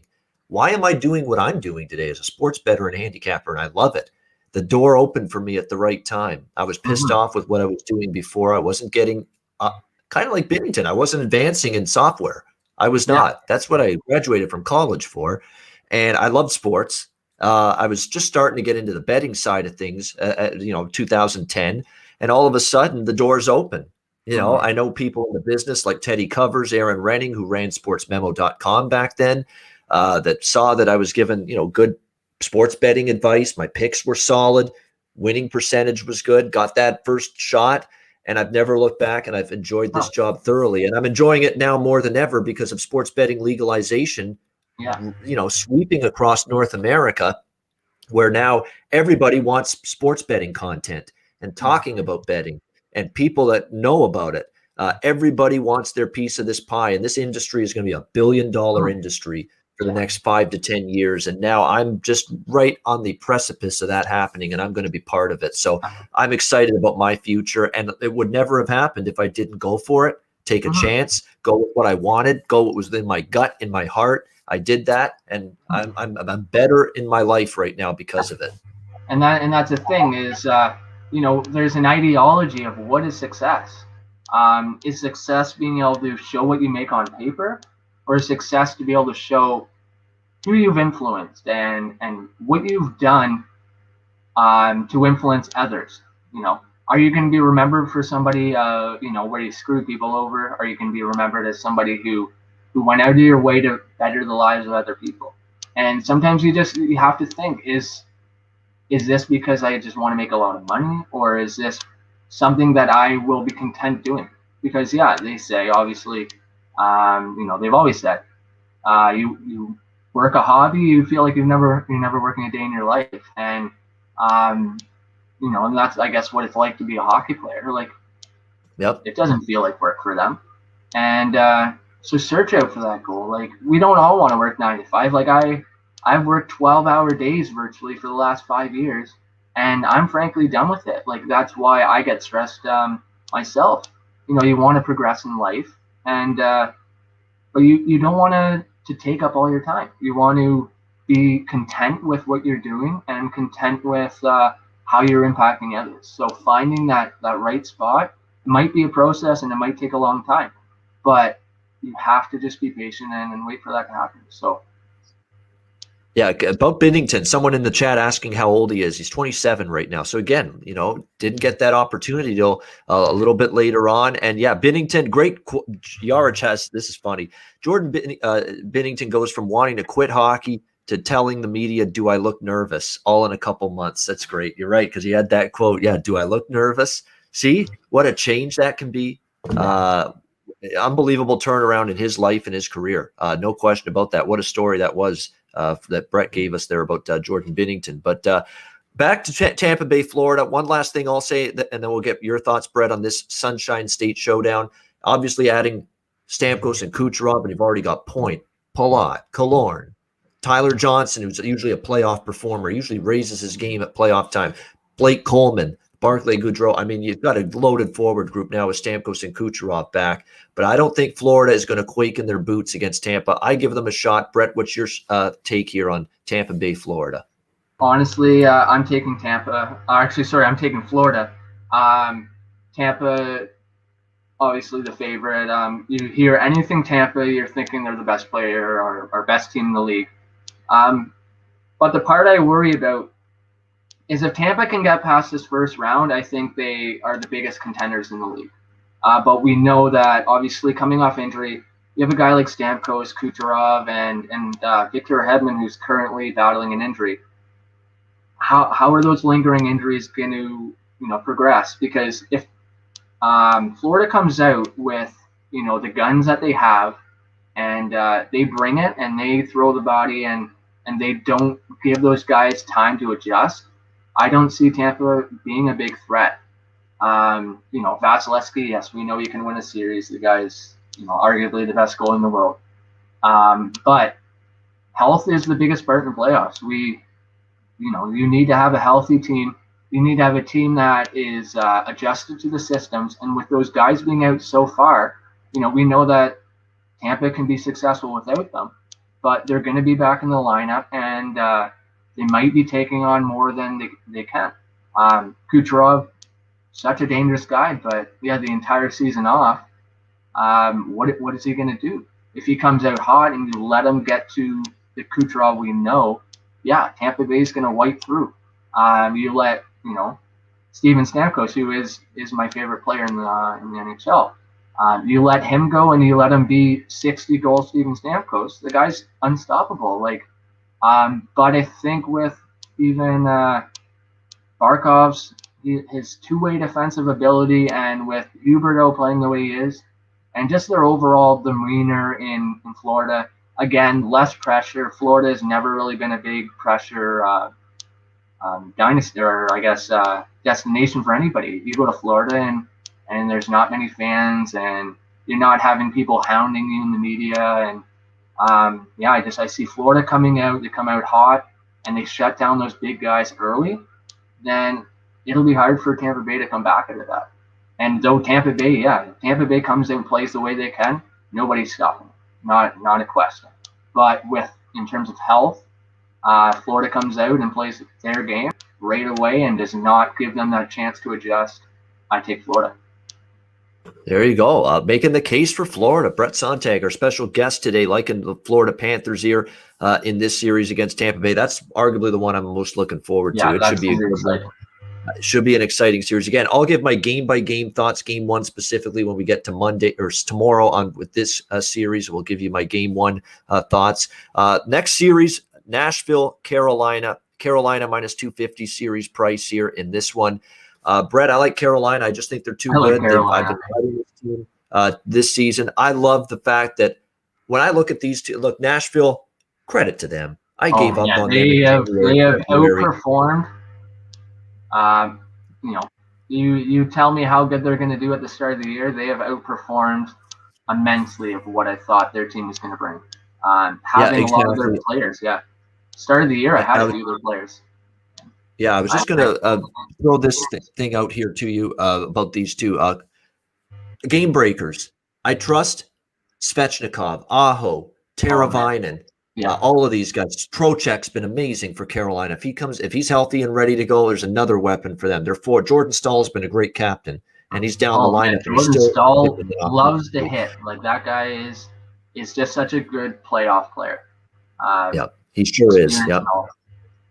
Yeah, and Carolina's blue line, 1 through 6. I think they're and nobody's going to think. We really think 1 through 6 are as good as one of the best blue lines collectively in the league. I do believe that with Brady Shea, Dougie Hamilton, with Brett Pesce, with Jacob Slavin, with Joni Hakanpää. They got him from Anaheim at the deadline. He's been amazing.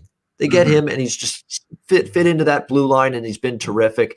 The goaltending of Alex Nedeljkovic was amazing, incredible. He's got AHL winning experience as well. Went to the Calder Cup there. He knows how to get it done. To me, there's just too much forward depth, defensive depth. Don't count out Mrazek either. Even if the guy's injured, that guy is. We know he loves the big stage. I remember when he played in the World Juniors. Like, the guy loves to be, in the spotlight. And if he catches fire, even like they have a dynamic duo between their goaltending. They have a goalie who has exceeded expectation. Like, I didn't even really know who the guy was prior to, but he's showing that same thing. You come in and you start off on a positive note and you run with it, you can be successful. But also with Mrazek, like, you can never take him out. And even Reimer, I know he had the issue in Toronto where, we had the blown, 2013. It's always dwelling. Another reason why it's so hard to be a goalie. You're sometimes minutes of time in your life dwells upon the entirety of who you are as a goalie. And luckily he's gotten around it in Carolina, and he's kind of played, out of his shell of, I am a good goalie and I can be a good goalie. So I don't even count him out. Like, they have a 1, 2, 3 punch of threat and defense and goalie, and their offense is outstanding. You sometimes forget about how good Carolina is. Marty Netchash, I didn't even mention him. Martin Netchash for the Carolina Hurricanes. How good's that guy been this season? Another guy who killed me in fantasy hockey. I'm like, who the heck is this guy? And my buddy picked him up off free agency. And he, honestly, he really was a pain in the ass for me, because he put up 70 points in the one fantasy league. It was a point system. Put up 70 points one week. I'm like, I don't even know who this guy is that much. Like, and he's almost made me lose. I made it to the finals in that league, but he was almost the factor that made me lose that series. And and he's just one of those depth guys that is only going to make them better. Yeah, and to me, I trust the offensive game breakers, the top forwards of Carolina, to score big goals at big times in playoff games than I do your Duchesne and Johansson and the come and go. I mean, you don't always get them stepping up in the and even Philip Forsberg was slow to get back to his A level, returning from injury. I think that's a difference. And I like Yossi, Ekholm, and Ellis. Great 3 on the blue line for Nashville, but there's a drop off in my opinion after that. After those 3 guys, and to me, as great as UC Saros has been, it's been so good. He's played a lot of hockey. The only way for Nashville, same thing. I know we're getting into the Montreal next. Is if they can play that shutdown defensive and win 2-1 games. Yes. That is their only chance. They have a chance. There is anybody can beat anybody, but it comes down to playing their system. If they know they can't out offense Carolina, they have to play tough and they have to shut them down. They have to make it so they can't channel lanes. They can't get Svechnikov and Aho giving them free shots. Like, it's got to be their game, and they have to be like, you know what, we're not out of this. We can win it. Just like Columbus beating Tampa. You can't count a team out that knows how to play defense and run with a hot goalie. but they have to do everything in their power if they want to have a chance. So And you can big, argue Nashville had that down the stretch as well, that they had the good defense and they had Saros playing well. But here's the issue. There's a reason Carolina is loved by analytics and the number crunchers and the advanced metrics people. It's because Corsi, puck possession, yeah, all of those things, they have the puck more than their opponent. And it's almost that way every game. They consistently outshoot their opponent. They consistently generate more and give up less in terms of high danger chances than their opponent. And for Nashville, if you're chasing the puck all night and you've played a lot of tough hockey, expended a lot of energy to make the playoffs, you could wear down in a best of 7 series against this style that are relentless on the puck. They have the puck a lot, and when they don't have it, they hound it to get it back again. That's Carolina's style. yeah. And it could be trouble for Nashville, wearing them down over the course of the series. So I'll let you have the floor, Brett. Final thoughts on this series. Yeah, no, I definitely Carolina. They have too consistent of a team all the way through. Yeah, like I said, Nashville has to play at 100%. Carolina has to play at, we'll say, 65 to 70%. If there's going to be any way of this happening, Nashville's going to have to get good bounces and throw the puck on net as much as possible. They're going to need Ellis to be a big factor, throwing the puck on net. Yossi is his offensive ability. They're really relying on their defensive core, and if their offense can open up shooting lanes from the defense, I think that there is that chance. But big time advantage for Carolina. Very worrisome, actually. You sometimes, like I said, you have a few sleeper guys like Jordan Staal on Carolina, and when you really look at their numbers, their plus minus, their hitting, their goals, and even face-off one. Like Jordan Staal is a threat on the face-off. Like he wins a high percentage, or he at least takes a lot of draws, because anytime I've had him, he very, very good in that. And that's big. Like you said, if you're winning draws and you're on a team that has a high ability to, maintain puck possession, how do you get the puck off them? They win a draw, you're chasing the entire shift. And then, that's sometimes a little category that a lot of people don't think of in the playoffs is you want to have puck possession all the time. You want to make them chase, make an error. And if you're winning faceoffs, you're having the puck initially, on every possession opportunity. And it's true. You wear yourself out more playing defense when you don't have the puck than when you play on offense when you do have the puck. So goes to that point that this, if Nashville doesn't have the puck as much, Carolina does. They're going to have some struggles. And again, because they played such intense, every game's been like an important game for Nashville. Second half of the season, trying to make this playoff push. This could be one where they just hit a physical wall the longer it goes, if they got to chase Carolina around in a best of 7 series. So we're both liking Carolina there in some form. I like Carolina minus 1.5 games, minus 120 to win this series in 6 games or less.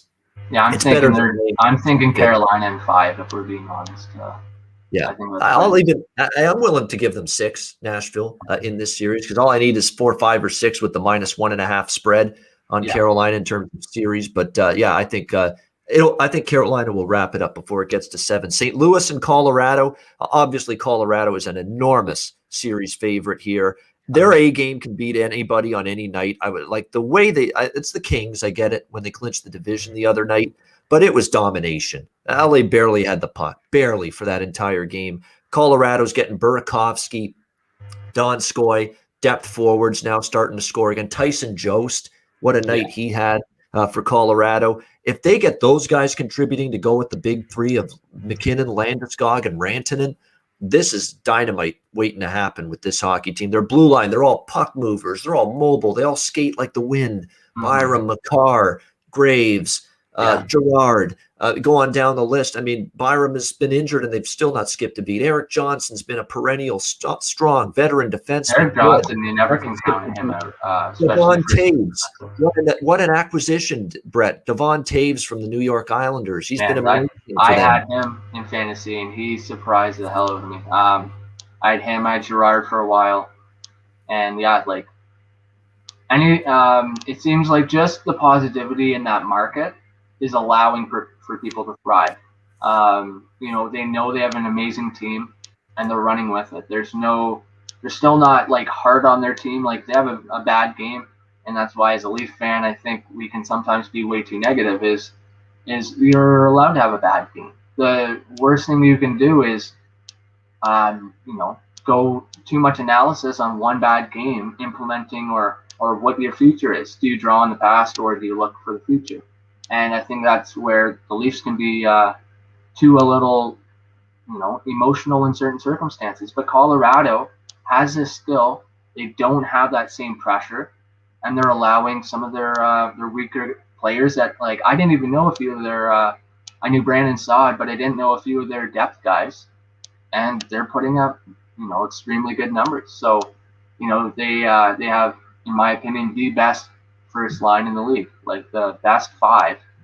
But if they're going to lose, the only way to take them down is to A, shut down their puck moving ability, and B, beat the hell out of them. They have very good defensive defensemen. But you got to beat the hell out of them and strike fear in those guys, or else they're not losing. You give them any space to do what they do, they're going to win. But I also don't see them having the grit factor that a lot of teams do. So you look at a team like St. Louis, you can't count out their heart.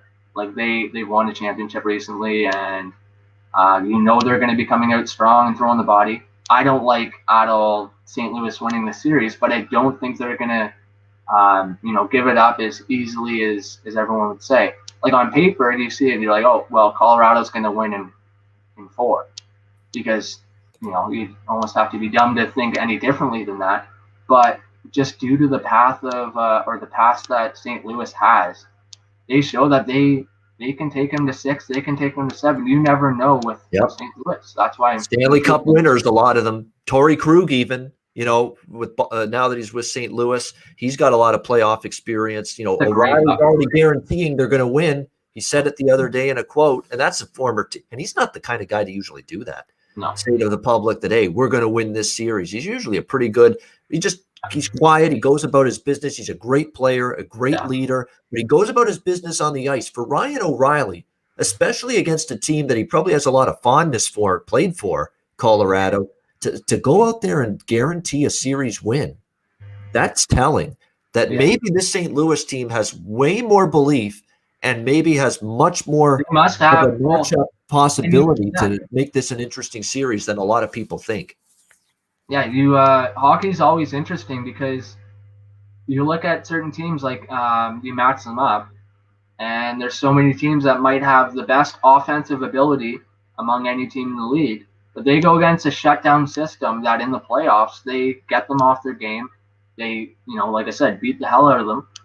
If you don't show what you have right away, sometimes teams will walk all over you. But if you shut down a system that is as skilled as what Colorado is, I don't see them having that grit factor to keep up with them toughness-wise. So if they can somehow find a way to take away that, the lanes that we know they're going to have, we know how well the puck movement in Colorado is. But if that's not happening, then what do they have? They have, great goaltending in Grubauer. And, they're just – that's the one thing they don't have. They have kind of on paper the best team you could think of. But do I see them matching up toe-to-toe in feistiness? Not as much. Right.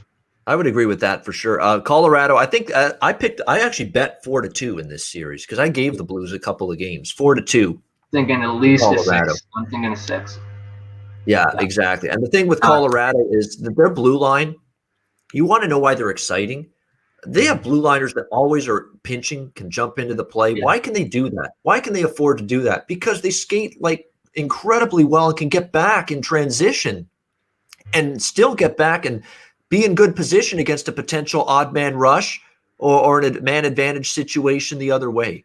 And not many teams can say that your blue liners collectively as a group skate so well and so fast and so fluidly that they can get back in position thwart a short, an odd man rush the other way. If you turn it over and you go in deep and you pinch, there's not many teams that can say that. Colorado's got blue liners. Colorado has outstanding defense, and I think mobile that's beyond belief.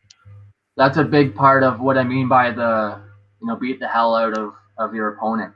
And yeah, if Colorado is allowed to play with that pinching ability and to keep the puck in the zone, they're going to move the puck so well that there's going to be a lot of danger for St. Louis. But what St. Louis can do is pick up on that, and obviously they're going to maybe make that an element of their game. Don't let them get into that system of, we're going to control your zone because we're so fast that we can do what we want. Well, maybe St. Louis goes out and just runs through them. Like, remember, it's playoffs. Everybody's going to be finishing every check. So in the regular season, you might have a guy like Makar pinching and not being nervous of getting throttled. But then now it's playoffs. Like, you drop your head down to keep the puck in, and you're getting, hit like a bulldozer. Like, it's a totally different game. And yeah, if they play their system and play the way they can, Colorado is not getting stopped, just like Tampa Bay. But if they are shut downable by being outworked and on the toughness side, I think that's the only way they're getting beat. So yeah, definitely they need to be boxed out. They need to have those chances limited for sure, and yeah, to be outworked. So. There's a chance. Parayko, yeah. Keep your eye on Colton Parayko's status. He's had so many in his injuries this year, up and down. He didn't play Thursday. He dealt with an upper body injury, late April, missed time with the back injury earlier this season. So we'll see. We don't know if it's going to force him to miss game one or beyond. Craig Berube hasn't ruled him out yet for game one, Colton Parayko, but if he's not in for game one, that's a huge hole on that blue line for St. Louis against a team you can't afford a huge hole on that blue line against. You just can't afford it. So Parayko's status is very important. It's an impact injury and an impact absence if he can't play game one. Well, thinking about one important thing of the playoffs is we sometimes overanalyze the effects of having 4 deep lines. So obviously on paper, yeah, you want to have 4 deep lines. You want to have a line that is a 4th line that can keep up with somebody else's first line. But in terms of defense, you only really need to have 4 good D, 100%, and you need to have 2 shutdown Ds your third pair. But you look at Columbus beating Toronto last year. What were the minutes on Werenski and what were the minutes on Seth Jones? They virtually didn't get off the ice. So they ran with what they had. And yeah, that's why, Parayko, being a player that has the ability that he does, has the size that he does, he's going to have to play 25 to 30 minutes a game if they have any hopes of playing it. And if he's injured, is that even possible? So I think that'll be a major factor on the success of St. Louis is, can they run with their defensive core at the level that they're going to need to, or is it not going to work out? It's already a team without Gunnarsson that's got Vince Dunn day to day. Parayko might be out. You're going to have to run more with Justin Falk, with Robert Bortuzzo, with Torrey Krug, with Marco Scandella. I mean, they're going to get infinitely more minutes if indeed we see no Parayko in game one and possibly beyond here for the Blues. So this is a situation to monitor. We also saw a big drop-off on Justin Falk. I had him early on in the season. He was insane plus minus. He was putting up great numbers. And I just saw a bit of a change. He definitely tailored off. So if he can get back to where he was at the start of the year, I could see him being a major threat. He might have turned it on a little bit later on in the year, but he had a big slump kind of in that middle section of the year. And if he can get back to where he was and the capabilities that he can, and he can be that 30-point player, 30-minute player with Torrey Krug, and Torrey Krug never stops moving his feet. So I think he defensively is very similar to the guys from Colorado in the terms of he can move the puck excellent. He's also not afraid to pinch and play that same style of game. So don't expect him. You got to throw him around like a rag doll if you're going to want to be successful against him. because he never stops moving. All right. Yeah. All right. Great analysis there, Brett. Once again, we're down to the North Division Series, the last two for our playoff preview. Before we get to that, one quick question. You're the goalie guy. That's your experience. That's your background in hockey.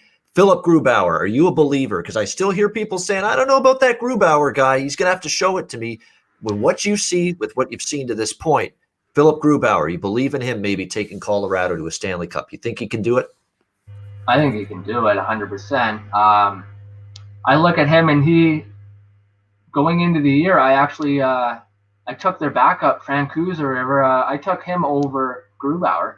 Ended up being a horrible decision because of how Grubauer's season went, and I did it in 2 leagues. And I was, but like you said, defense wins, and even if Grubauer isn't on his A game, he has a team in front of him that has the ability to make up for it. So. Am I 100% confident in him? Maybe not 100% in terms of him in an individual level, but I know for a fact that he can do it. But no, I'm not 100% on his overall. But he's on a team that, if he plays the way he needs to play, then he's fine, and that'll be a big factor. He doesn't need to win them games. He needs to play well. He needs to be solid. He needs to be solid and do his job. He's not going to have to make those insane saves that Binnington's going to have to make. Like, you get Colorado on a power play. Well, good luck. Like, you better watch that cross crease ability and that puck movement. I don't see that same threat coming from St. Louis. So if he can just play well and play the way he's played, there's going to be no issue to it. All right, there we go. Great insights there. Let's go to Winnipeg and Edmonton now. Edmonton minus 205 series price here. I think Edmonton wins this series. I don't know if I see a clear path for Winnipeg to win this series, but at the same point in time, and you and I talked about this right before the show, I don't think this is a 4 or 5 gamer by any stretch of the imagination for the Edmonton Oilers and for your golf buddy, Connor McDavid here in this series. You got to look. The Jets did not finish the season strong, and people are prisoners of the moment. They're prisoners of what they last saw and what they've seen as a Winnipeg team do brutal here in the month of May and even late April when the slump started. But don't forget, you're going to have Nikolai Ehlers probably back in the lineup for the Jets in Game 1. Arguably their best forward. Him and Kyle Connor. All right, it goes without saying. Those were their 2 best forwards all season long. So they get Ehlers back. That makes the whole top 6 group better, takes pressure off Scheifele and Wheeler, who were kind of up and down this season. The question to me, and I've criticized Kevin Cheveldayoff, the GM, and I think rightfully so. He had to do something for the blue line to upgrade it, and Jordy Ben was the only addition they made. Like, really, I mean, you want to compete for a Stanley Cup, you have to add more than just that. I'm still concerned about that group overall. I like Josh Morrissey as a defenseman. I think he's been pretty good. I think Neil Pionk's game has improved. Yeah, he's gotten. I'm hit or miss on Derek Forbort. Yeah, Dylan DeMello up and down. We'll see. Does this Billy Heinola kid maybe get in there, because he's a young kid? They might have to throw it. I'd want to see him before I see Jordy Ben grace this Winnipeg blue line here in this playoff. I heard a funny comment last night in the game was, is it Stanley went down? And the big man, the tall giraffe, Logan Stanley. Yeah, they're like, he's about as long as a canoe. But it's funny to think of, like, when he went down, he did a sliding play, and it was a great play. But, like, think of if he's like 6'8" or whatever, like, height he is with that length. Like, those big boys come into play big time in the playoffs. You're not able to ditzy doodle around like.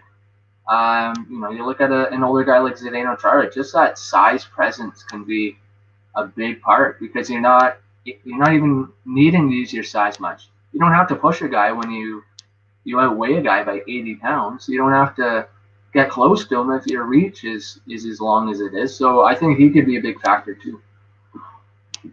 Yeah, no doubt. So I think this is a tough series for it. I think they emerge. What I like about, and because I got question marks with the blue line, Connor Hellebuck, obviously last year amazing. This year started the season strong, struggled down the stretch.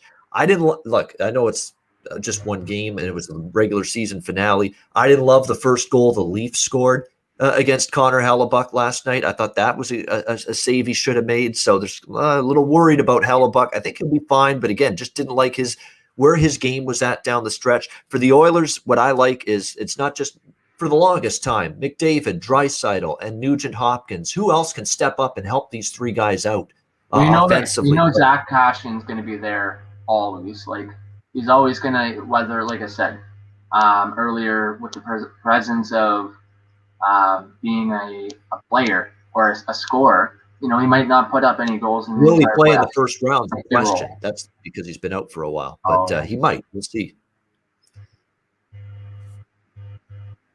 Yeah, in terms of Edmonton here, one last thing I'm going to point out, the third line, they have really stepped up with the youngster McLeod on that third line, really giving them a boost. We've seen Alex Chason get things going offensively. We've seen some of their depth for James Neal. Oh my gosh, I saw him score a couple of times the last couple of weeks. My gosh, if they can get something consistent out of James Neal, what a difference that's going to make. Dominic Cahoon. I think the blue line has improved a lot for Edmonton from seasons past. Tyson Barrie has had a second life in Edmonton. It was a disaster in Toronto. He's turned back the clock playing like he did in Colorado this year for the Oilers.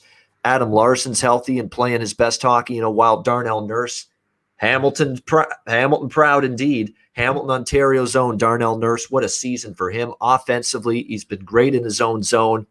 Yeah. Kulikov's been solid. That blue line's taken a step forward. And Mike Smith's played the best goaltending of his in the last decade. Big factor of it's going to be, a big factor of it's going to be Mike Smith.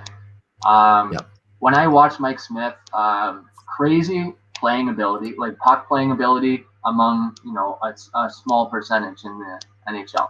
That guy can make a play out of anything. Where I see his issue is he's a big goalie and he moves pretty well for his age. I just see him he flails a little too much.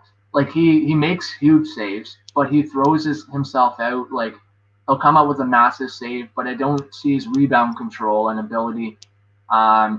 If Winnipeg, they have such quick moving and puck playing players, like throughout their lineup, they are a very solid lineup through line 1 through 4, and with the goaltending they have, they're gonna rely heavily on shutting down McDavid if that's possible. That's going to be a tough thing, and especially McDavid going against Edmonton in the first series versus Edmonton in the second series, where I think the other winner of the North Division, that can be a bit of an advantage, because we know that McDavid's going to play abnormal minutes, and that's why we say like this third line change for Edmonton might be a big factor in their success, because you can't have Connor McDavid playing those minutes. You need him to be in that power play role. You need to have him at full health. You know that he's going to be getting hit that much more, because it's playoffs, and the guy moves so quick. Like he gets connected on a hit, it's going to hurt. So definitely, if Edmonton wants to go far, they need to rely on this third line to allow that. But I see to get through that first series, because in no way is Winnipeg going to be a walkover. I really like Winnipeg's lineup. I have family in Winnipeg. I followed Winnipeg for a while. You can't count them out, because they have a great depth in and out throughout their lineup. Whereas I see definitely top heavy on the first line for Edmonton. And unless those second, third line guys show up and play the way they can play, but if they don't play that way, you can't rely on Connor McDavid and Draisaitl, because power plays aren't going to be a thing in the playoffs. You're not going to have 5 power plays in one game. You're not going to get those calls. Guys are going to get in Connor McDavid's head. He's a very, very intense player. He plays with his heart, but it's tough when you have guys cross-checking you in the back and you're not getting those calls that you were getting all year long. And guys are going to be in his face all the time. So, it's McDavid, you give him any space, he's going to provide what he provides, and in being the best hockey player in the world.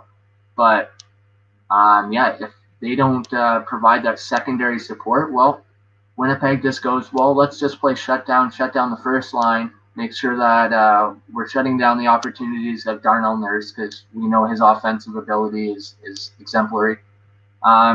It's not a one-line winner in playoffs. So yes, Edmonton has, similar to Colorado, like potentially the best line in the NHL. But unless that third line plays the way that they can play, Winnipeg is better depth-wise, and they can take it, especially with the goaltending consistency. I like Hellebuyck way over Mike Smith, but Mike Smith has the ability and the experience to still provide that ability to win. I don't like him as much as Hellebuyck 100% in the series. So leaning a little to Winnipeg, I get that sense at the price there, plus 175, especially considering the massive underdog tag they are. I give it to Edmonton in terms of I probably sounded more like a Winnipeg guy. I do give the advantage now to the Edmonton. truth comes out. Well, I really like both teams. I like as much as now they're kind of rivals to Toronto, and I'm a Toronto fan. I like both their lineups. I think they're great. I just see more Winnipeg being more of a consistent team throughout the lineup. But I do give the advantage to Edmonton because just due to the fact of McDavid wants it. And like I said, I talked to McDavid the day after that he got knocked out of the playoffs, and you could see something inside of him that was taken. Like it really hurt him. Like he has that edge that I think he's going to bring it, but Winnipeg, you can't count them out in any way because of their lineup throughout their lineup. They can't just rely on McDavid. Like Edmonton can't just be, Draisaitl, McDavid are going to do it. I do give the advantage to Edmonton, but if they heavily rely on those two guys doing everything for them like they have, it's going to be interesting because Winnipeg's not going to let that slide too easily. Yeah, definitely interesting series there. I'll tell you where I'm going. We'll get more with later in the week. We'll get more game specific, handicapping and betting opinions. But I'll say one thing. In theory, I'm looking at maybe some goals being scored in this series because when I look at it, Mike Smith did tail off down the stretch. I'm seeing it talked about in our YouTube chat now as this show keeps going here. That he did tail off in the last few games, Mike Smith. Not quite as, locked down and brick wall and net as he was most of the season. And Connor Hellebuyck has poor numbers agast Edmonton head-to-head. Oh, I know. That's why I have a big time. I remember Edmonton really brought it to Winnipeg. And that's what I mean. Winnipeg has the capabilities, but if you let the big guns of Edmonton through and do what they can do, then I see them being pretty, worrisome for sure. But I also know that Winnipeg has a lineup that, you look at it and you're like, I trust this lineup in the playoffs because they have a goalie who can win a series for them, but they also have very solid defensive core, and they have great offensive abilities. Like Kyle Connor, that guy is sneaky. Like he's kind of like the Nick Suzuki of Montreal. You give him any space, and he's going to find a way to either set up a goal or put the puck in there. Yeah, absolutely. He will find that way. He will find that opportunity. If you give him an inch, he'll take a mile. That's that famous saying, and it's 100% true. No question about that when it comes to him. Absolutely. All right, we have reached the final series. Here we are. We're wrapping it up with the Montreal Canadiens and the Toronto Maple Leafs. For the first time in 42 years, we will see these teams square off in the Stanley Cup playoffs. It's been a long time coming. Like I said on yesterday's show, I get annoyed by fan bases of both of these teams. All I hear back and forth is bobbity bop bop bop, flapping their gums back and forth. I feel like for these two organizations, they're very in the moment. They're very chirpy when they're chirpy, but then they're quiet when they're playing bad. I've been a Leafs fan my entire life. As much as I want to hate Montreal, I think they have an outstanding defensive ability, and shutdown ability, and Carey Price is Team Canada's goalie. So, I want to hate them more than I do, but I hate them right now because they're playing the Leafs. But you can't count them out. They have a way of slowing down the game that a lot of teams don't have, and that'll be Toronto's biggest issue. Is if Toronto tries to pass too much, tries to be too fancy, which I notice they're trying to get away from. That's going to be their biggest problem. I talk Toronto a lot. They're my definitely biggest team that I follow by far, and I know what they're capable of. And I talked to my brother about this yesterday. Toronto plays at 100% of what they are capable of doing. I don't see many teams beating them. Throughout, they finally have a shutdown line. If need be, they can move either Hyman back to the third line with Riley Nash, or they can move Foligno back to that line. They finally have that line of not only workhorse and workhorse ability, because Toronto had a good, hard-working third line last year with Kapanen and Johnson, and they did work hard, but they didn't have that defensive ability of these guys who have proved it in the past. Teams that win championships play defense, and teams that win championships don't just play defense from defense. They have offense. And they have forwards that are good at that end of the ice too, correct? Yes, 100%. Yeah, so I think the versatility of the Leafs, a lot of people might disagree with me because they say, the Leafs, look at the playoff history, blah, blah, blah. And obviously that's a hard thing to take into consideration as a Leafs fan because I know it's true. But if this Leafs team gets past Montreal, I honestly see them having a great chance of going all the way. And there is a reason for it, because if you look at it, at guys like Nick Robertson. So we talked about Nick Robertson and his brother. His brother is arguably the Kaprizov. Like he's battling with him for the top rookie of the year. Is Nick Robertson's brother that much better than Robertson? We don't know. We've never given Robertson that. By the way, that's Jason Robertson that Brett is referring to at the Dallas Stars. Yes.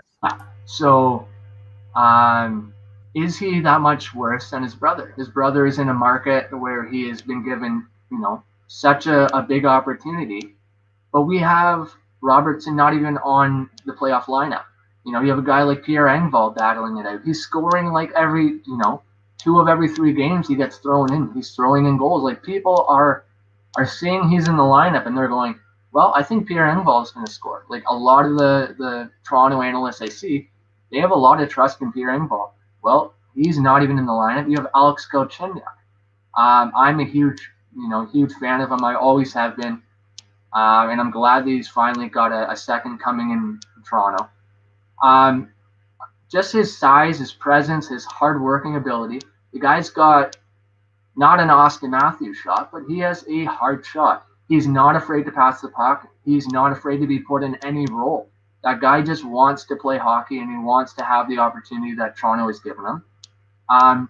So where Toronto can be big is they can start off with Hyman on the first line. They can start off with Foligno on the second line. And those will be the workhorse guys that allow space to open up for the big guns. But also, if they need that third line shut down, you move one of those 2 guys back to the third line, and you bring in Galchenyuk for a game. You bring in Nick Robertson for a game, who has outstanding offensive ability. You bring in Adam Brooks, who has showed that he could be a second liner on a lot of teams in the NHL. So that's where I think Toronto is going to be so dangerous in the versatility standpoint of what they have. They have more than enough players to do it. It's getting over that slump around, the clouds and the storm that's brewing in the sky over Leafland. Just based off of the first round, exits, the early exits, that's tough. But I see if Toronto can get past that adversity and finally get that chip off their shoulder, I see them being even among a Carolina and Colorado ability. And some people might disagree with me, but facts are facts. Look at their lineup. Look at their fourth line in terms of depth and points and games played. Like they have been through it all. You know that those guys are not going to shy away from any situation. You know they're going to slow down the pace. You might have a guy like Cole Caulfield. I think the guy's an outstanding player, and I think he's going to be a threat. But he's young, and hockey players develop through not skill only in necessarily. It's a mentality. It's not being afraid to screw up. You know, a guy like Joe Thornton might screw up, but he's going to know how to come away from that and screw up that error and save the play. Same thing with Spezza. Same thing with Simmons. They've been through so many situations. I don't see that same offensive threat, but I do know if Montreal brings out their slowing, their ability to slow down the pace and take away the lanes from Toronto. Toronto doesn't shoot the puck. I see them having a very tough time with Montreal, and they have to get on Carey Price so fast, because as soon as that guy catches wind of success, he can run Montreal through anybody, especially with the defensive ability. But if the Leafs get on him early, take away that confidence of what he has and what he can do. Jake Allen's great, but I see Toronto not having issues if they bring their game and get on Montreal very fast. But if Montreal gets on Toronto and gets in their head and beats them up, I see Montreal having a good chance. There you go. So this is a Leaf fan saying Montreal's got themselves at least, a puncher's chance in this series. I think based on the eye test and everything I've seen this year, the Toronto Maple Leafs are just flat out better. They've proven it. They have more depth up and down their lineup. Here's the issues that I'm going to have going into this series here for the Montreal Canadiens. And look, I said it yesterday, Cole Caulfield's got to be a difference maker. Tatar comes and goes offensively. Lehkonen comes and goes offensively. You don't get much from Kotkaniemi.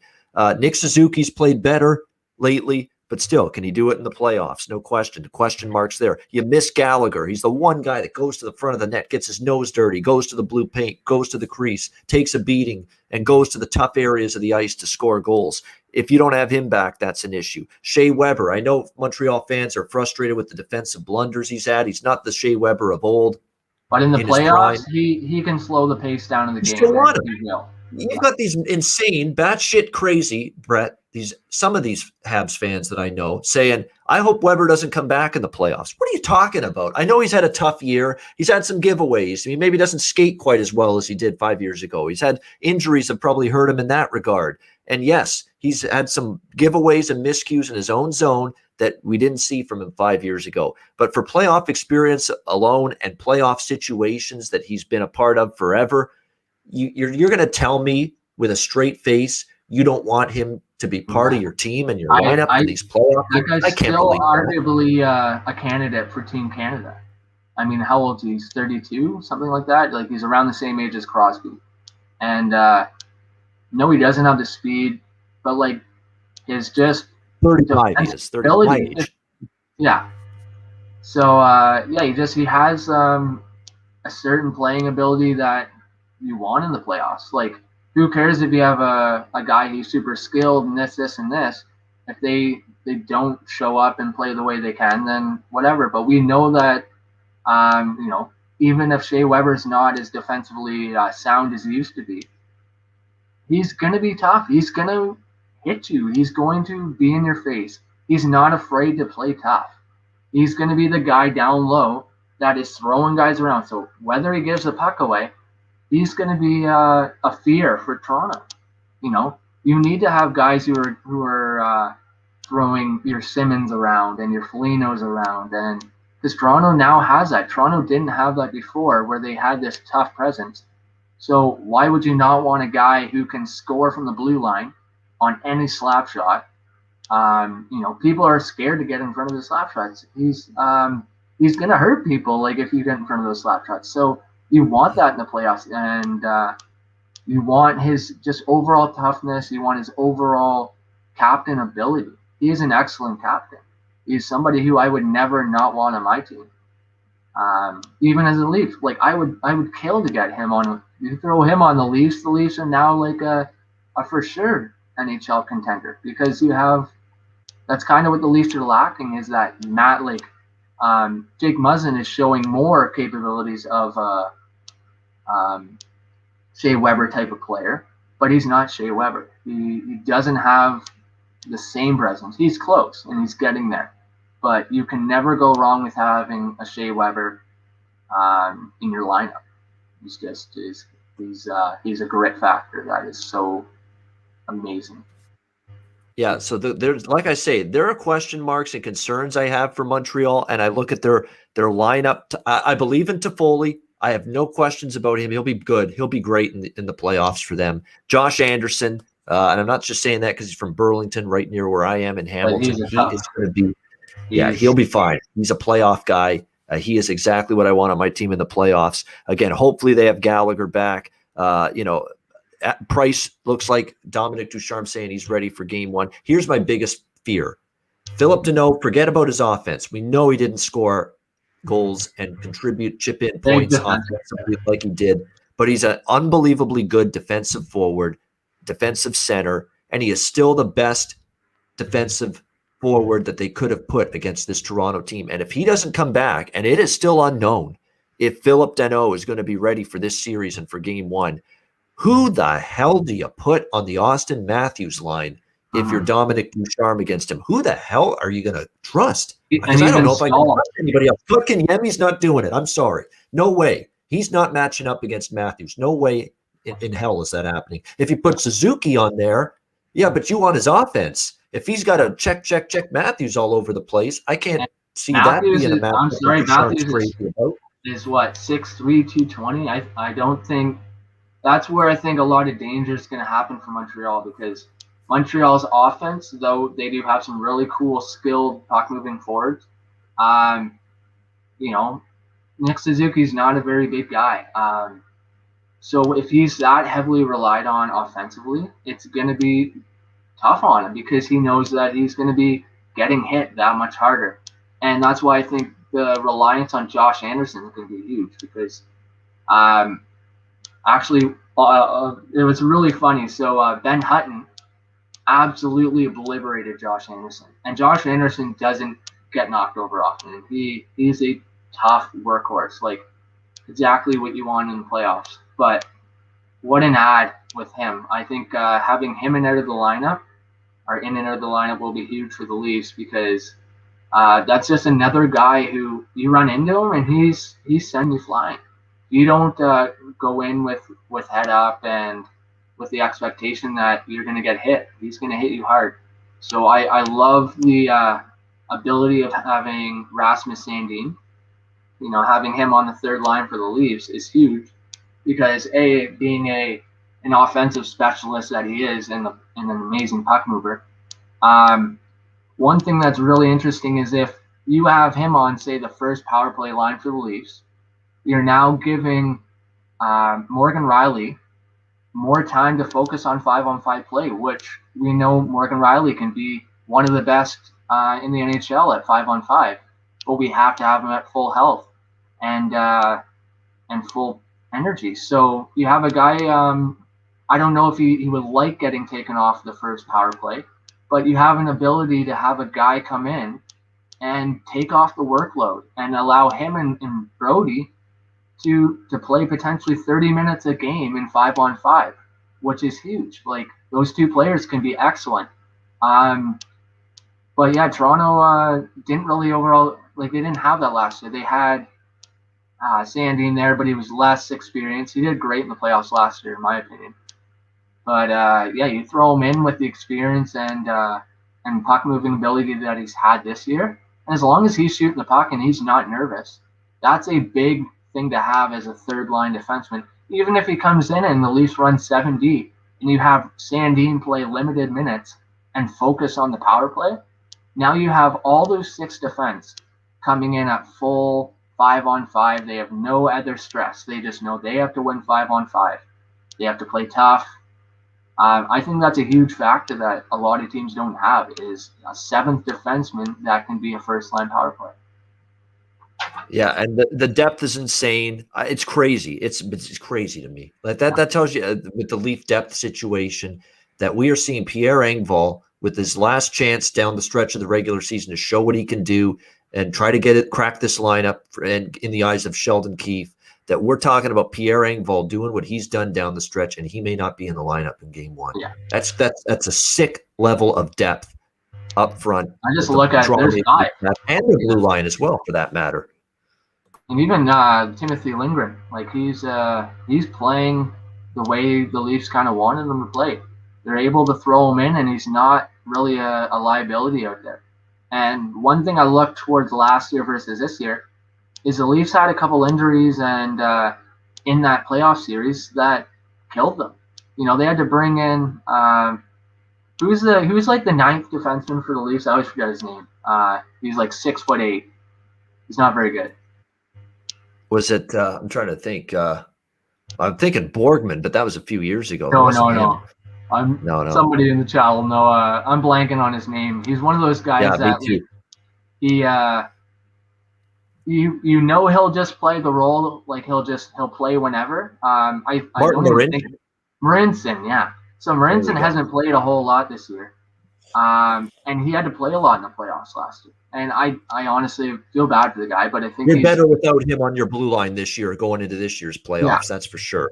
So knowing that he's a fourth option, whereas last year he was like a fifth defenseman at one point because of injury and things going on in the playoffs. So I think that's a massive change from last year. So unbelievable. That's where it's exciting is knowing that, you know, say Jake Muzzin goes down. He had a suspension last year, or was it an injury? I'm kind of blanking. I think it was an injury for Muzzin last year. I don't think it was a suspension. I don't think it was. I think it was an injury. No. Yeah, see, and Leafs now have a guy like Ben Hutton or Bogosian. You know, Bogosian comes back. Those are two guys. Yeah, wait till they get him back. Stanley Cup winner last year with Tampa. Yeah, those are two guys that the Leafs didn't have, last year. And you lose a guy like Muzzin with just the overall presence on the ice is so important. And now that they have that, Muzzin gets hurt. Okay, well, let's move Ben Hutton up a line, and Bogosian is back, and he's on the third line. And then Sandin just plays more. Or, somebody else got injured. Let's bring in Lindgren. There's just so much more option in terms of injury, because we know that with the way the playoffs go, people are going to get hurt and people are going to be overworked. But mentally and physically, if you have a player who comes in and is at full health and in both those categories, they can be life changers. Hey, they got a little bit of everything. You got Matthews, Marner, Nylander, Tavares, and Tavares is getting his offense going at the right time of year for the Leafs. Mm-hmm. That's going to be big for them. They've got the veteran presence of Simmons and Thornton and Spezza, and you've got, TJ Brody's been just rock steady, as steady as she goes on the blue line this year. Justin Hall has been so much improved on the blue line. Jake Muzzin, good. No question. Believe it or not, Morgan Riley's had more of an up and down year, and I know Leaf fans were giving him grief last night against Winnipeg. But again, he won't have to play as much either, because this blue line's got so much more depth than they have had in the past. He's always been a guy who brings it for playoffs too, which we sometimes forget about. Like he's a playoff guy. He's somebody that will bring his A game, and he's going to work that much harder in the playoffs. So lightening up the load on him. What I see the overall change in the Leafs, especially in the last couple of years. There's not one piece in the Leafs outside of maybe goaltending not being as strong as some other teams. They have, I think Jack Campbell can do it.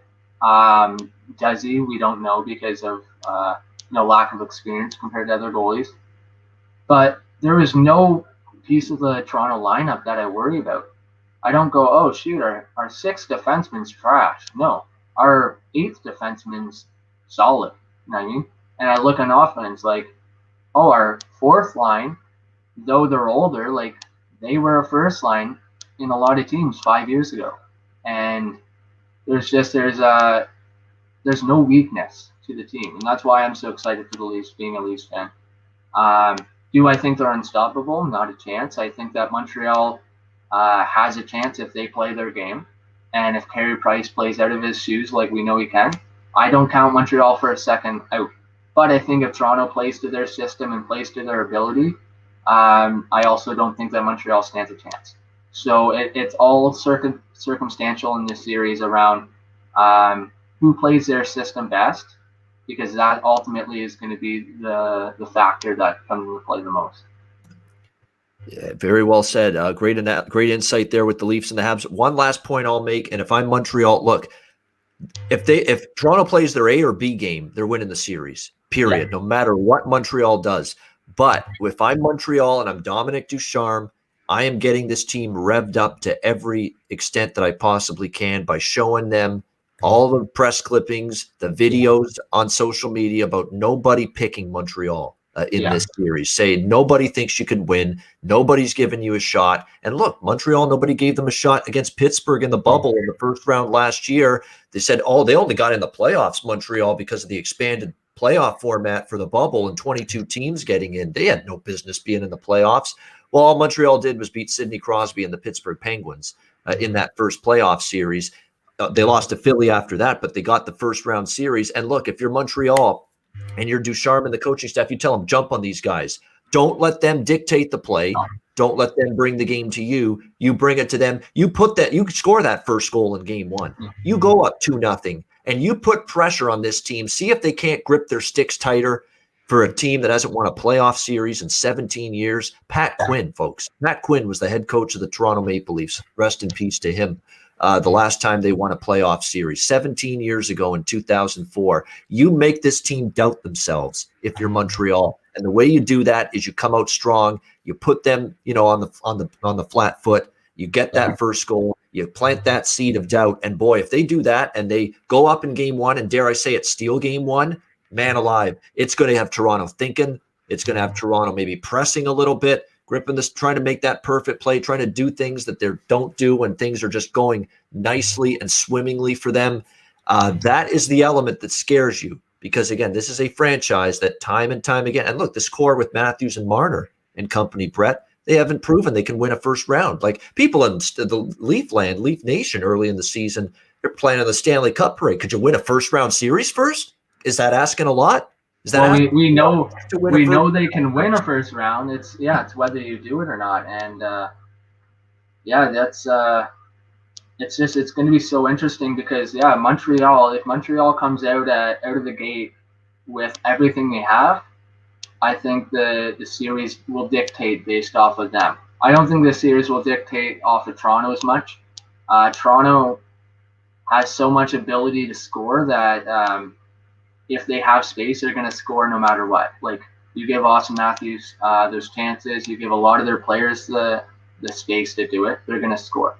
It's all dependent on Montreal coming up to the challenge and coming at them quick. Like you said, making them grip their stick, making them doubt, am I going to dump this puck in, or am I going to go skate around Shea Weber or Jeff Petrie, knowing that, they're going to throttle me. Like, you have to get on Toronto fast, because you allow a few of their players to break out.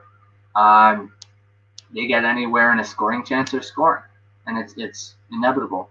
I mean, Carey Price is insane in terms of his ability, but if you have a cross crease between Austin Matthews and Mitch Marner, they're not getting stopped if you allow them to have their opportunities. So definitely, like, as much as I want to consider Montreal out, being a Leafs fan, you definitely cannot, because Montreal just has that playoff ability.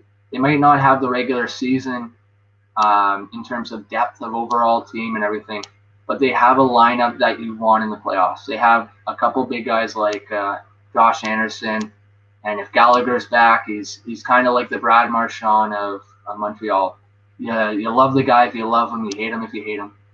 And with their big defensive core and their defensive ability and their shutdown ability, as much as I wanted Toronto to play Montreal, you really analyze it, I think it's probably their toughest matchup. I think Toronto has no issues against Edmonton and Winnipeg, throughout their lineup. I think, like, it wouldn't be an easy series to beat either of them, but at the same time, I think Montreal can be the toughest matchup, because Look at the teams that have beat Toronto in the first round. They lost to a team, Columbus, who had very little offensive ability, but they played check down. They had amazing goaltending. Their goaltending won their series. And then you look at Boston the year before that. They had an amazing line in Marchand and Bergeron, but they just played their game. They played defensive, and that, and that's a big reason why they lost. And even the Capitals before then, there's been so many 4-7 series that Toronto has just not won. So it's really hard to just sure thing say they're going to win. But I look at Montreal. Roster. Of all those past playoff years, though, in teams, Brett, this is their best roster, their deepest roster, their best defensive team, not even close, their best defensive team. And not just blue liners, forwards that play responsible, sound, away from the puck, at all areas of the ice. This is as good as it gets. They've got the pieces in place. Now it's just about executing and winning. Yeah. That's what it comes down to. If there's any time for the Leafs to win, it's this year. When, like I said, you have even they said last night, a guy like Alex Kerfoot, I kind of see him falling under the radar sometimes, but he's always moving. He's a workhorse. He's not a very big guy, so but he does little things that people don't notice, and he shoots the puck a ton. He doesn't have the Austin Matthews shooting ability, but he always is firing on the net. He's always working hard in the corners.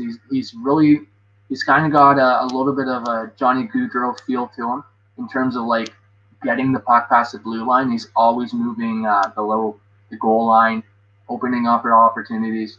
I see a guy like that, even somebody gets hurt in the first two lines. He's a guy who can fill in. And then guess what? Somebody else fills in for him.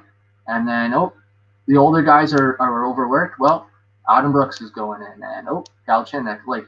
It's so hard to, it's the first round blues. And I think once the first round's done and over with, I like Toronto's chances of all of it. Then the sky could be the limit. Yeah. After that, and if they get obviously being biased of a Toronto fan, but I've analyzed it quite a bit, and I know a lot of people have. I also know that don't have your hopes too high because anything can happen. And that's where the Leafs, you can't go plan the parade first month in the season. You can't go say we were horrible because Anderson is, had a rough go this year. A lot of people are still hard on him, and I get it. But at the same time, he's also been a reason why Toronto's been successful. He's played roughly 80% of the time over the last few years. He's finally in the ability that you can run Jack Campbell 70% of the time, and then you have him as a backup. And if he brings the Anderson that we know that can happen with no health issues, with no mental issues, if he can come in hot and just be that back-to-back, goalie to get us that win, because he's always been relied on. And I feel bad for him because Toronto Nation is just so hard on the guy. But honestly, he still has it. People say he's too old. Well, is Pekka Rinne too old to be a good goalie? No. How old is Anderson? 31. A lot of you can't goalies. Even compare Rinne with Anderson the last couple of years. Anderson's still been a very good goalie, borderline elite goalie, and Rinne's been a shell the last couple of years. You can't even compare I don't two. see Anderson being a Hellebuyck or a Vasilevsky anymore. Unless he potentially could be if he plays to his potential, but I don't see that happening. But we don't need him in the role that we needed him before. Jack Campbell, if he comes in with the mental toughness and he's going to need that. My only issue with Jack Campbell is he plays with a lot of emotion and he's really hard on himself. So if he runs in with the high hat of I'm confident, I see him being all that Toronto needs. But that little losing streak that he had, he was just so hard. You can't be hard on yourself as a goalie. As much as it might even have been your fault to lose those games, well, guess what? You're human, and you move forward from that, and you plan for the future. You don't dwell upon the past. And that's the biggest mentality of a goalie is, are you going to dictate yourself for what you've done, or are you going to be a part of the future of the Toronto Maple Leafs that potentially wins the Stanley Cup.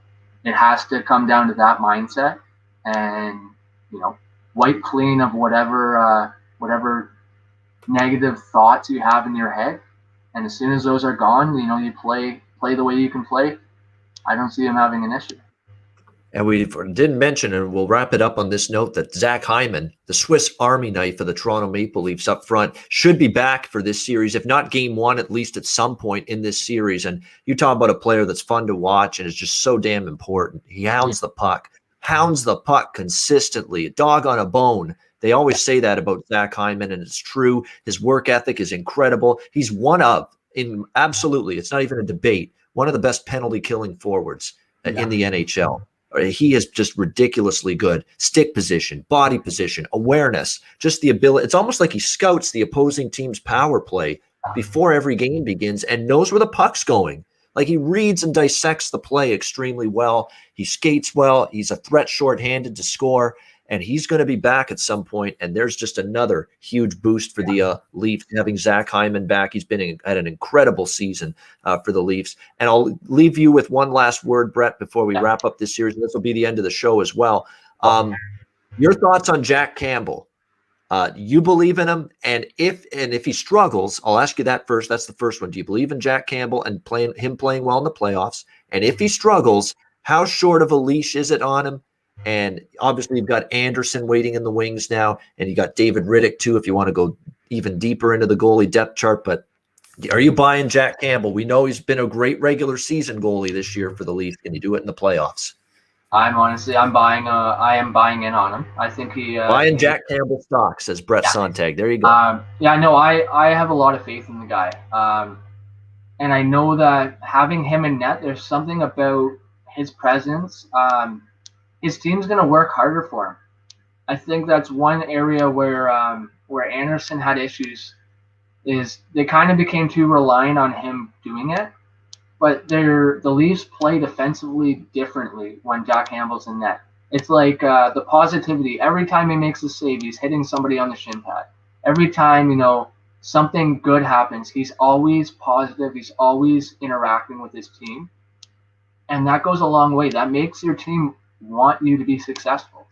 And not saying that Anderson never did that, but there's something about Campbell and the presence of him as a human being that he's just earned so much respect as a hockey player. He's got a gift personality-wise and persona-wise that a lot of people don't have. And but the thing is, like, you have an outstanding backup goalie in Anderson, and I'm assuming Anderson, as much as he wants to be the starter, he wants to win. So if Campbell's having issues, he has an excellent role model to be there to help him get through those issues. It's not like, I want to be the starter, get out of my position. They're very, very important as a professional athlete to be professional. Supportive of one another, for sure. Yeah, no doubt. So by having him and the experience that Anderson has, whether or not Anderson plays that 80% role, he can be a huge role in keeping Jack Campbell's mind on his, mind in good health. If he lets in a bad goal, a lot of it's going to come down on the goaltending communication and knowing that you can't dwell upon that goal. And the worst thing as a goalie is to feel that you're alone, to feel that you are the outcast in your team and you are ultimately the factor in the loss. You can't think like that, and you can't seclude yourself from your team. You need to be as much a part of your team as any other player. And I sometimes found when I was a goalie, they became so reliant on me, especially in my younger years, that like they would just willingly they'd chirp me and be like, "Oh, you made 70 saves tonight. Well, you're the reason why we lost." And they wouldn't say it really with a joke. Like it's hard to be a goalie, the mentality of it. So if the support from Anderson doesn't come in playing a lot of ice time, if he can be that mental support that can get Jack Campbell into that realm of how he can play, and we know he can play, that's huge. Like I don't see David Riddick, I don't see him having that ability. I don't even think he speaks that great of English. So, but he's an outstanding goalie. But yeah, it'll come down to do you want to win or do you want to be the guy in the spotlight? And there are different ways. It's the same thing of having that fourth line knowledge. You know, does Joe Thornton want to be on the first line? Probably. But does he want to play hockey at all? Yeah. He'll play on the fourth line if you want him on the fourth line. It sometimes comes down to that role of, I'm playing within my means, I'm playing with the role that I have, I'm playing with the skill set that I have, and if I don't play with that, then I won't be playing in this game. So whether you're not playing at all, if you're a positive person in the dressing room or you're a positive person cooling things down, that is sometimes the biggest thing in the playoffs. And I think the Leafs have just gained way more in that realm of things, is the ability to go out and lose a game and have a heartbreaker and have all their fans on them. They now can be like, guys, we lost one game. You know, how many times have I lost a game in the playoffs? And guess what? We came back. Like, one game's not going to lose you the playoffs. If you stay in a certain spirit of mind, anybody can win. And I think that's just where Toronto's at in terms of having those guys to calm things down. And even if Joe Thornton isn't in the lineup the whole playoffs, he's going to be in there, and he's going to be that assistant coach. He's older than Keith, I'm pretty sure. Like, yeah, I think so too. Yeah. Yeah, so it's just one of those things. You have guys who are going to calm things down. You have guys that want Jack Campbell to be successful. You know, it's I do have faith in Jack Campbell. I think he has the ability, but no, I don't think he's Connor Hellebuyck ready, and I don't think he's, you know, Vasilevsky and even Carey Price. Like, he's not among their level. Can he do it? Yes, but he needs to have support from his team. Not only on the ice, he needs to have it off the ice. He needs to know that, you know what, you're capable of this. We want this to happen for you. We want you to be successful. And if they allow that to happen, Jack Campbell's going to shine. That awesome stuff. We'll end it on that note. Unbelievable breakdown and analysis. Look, I had known when we started this show with Brett, I had no idea we'd go 2.5 hours, but it was great discussion. It was great analysis. And he said, you know, I'm going to be ready. And man, was he ever. That was about as good as I've ever heard. Just not just the stats and that aspect of it, but the matchups. You obviously the player personnel side of things, you are terrific breaking all that down, but also the mental side, because you know that part of it as well and what players go through. And you're right. People always say about goalies, oh, they're quirky characters. They're odd ducks. Yeah. Well, wouldn't you I'm a weird person. Shoulders, right? Right? I wish I wasn't, but you know what? I have quirks to me. A lot of my friends who are goalies have quirks to them. Yeah, you're kind of a different breed, but that's where I sometimes find, you know, a goalie personality can really dictate the morale of a team. If a goalie's happy and confident and has the support of their team, then they provide this just jokester mentality, this lightening up the mood mentality that can, you know, and they might be considered like an oddball for it, but nothing better than a happy goalie who wants to do what they can.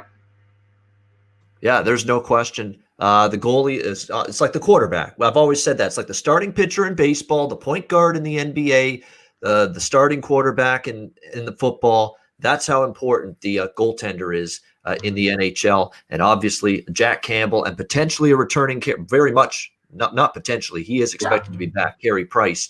They'll be under the spotlight in this Montreal-Toronto series. All right, so that is the breakdown of. We went through Saturday's card. Again, rewind, guys. I know there's some people joining the show. Like, what did you think of Washington-Boston? Washington-Boston is going to be my best bet at the end of the show, and I'll get to that in just a second. But we talked about that earlier in the show. Rewind. Again, every Ice Guys show on YouTube is archived, so you can go back and watch it whenever you want if you missed parts of it anytime. Before we get to the end of the show and best bets, a reminder, download the DraftKings Sportsbook app, sign up for an account, use the promo code THPN.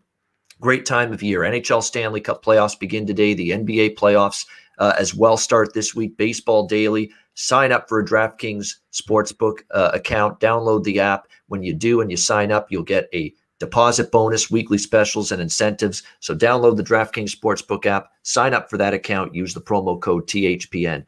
Vancouver and Edmonton, I lean to the over. That's it. Brett kind of likes Vancouver there. He mentioned that. They're worth a shot maybe at a plus 175 underdog price to maybe go out on a high note, try to end. Actually, it's not the end of their season. They got Calgary a couple times, but still want to finish the season strong in the regular season. And again, Edmonton laying that price when there's absolutely nothing at stake for them.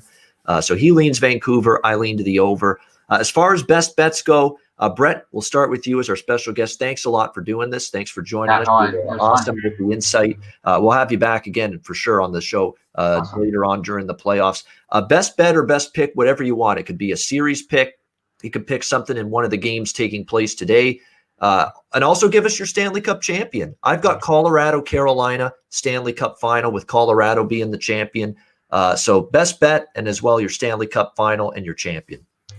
Yeah, I definitely I do agree, like I said, on paper for the Colorado and Colorado.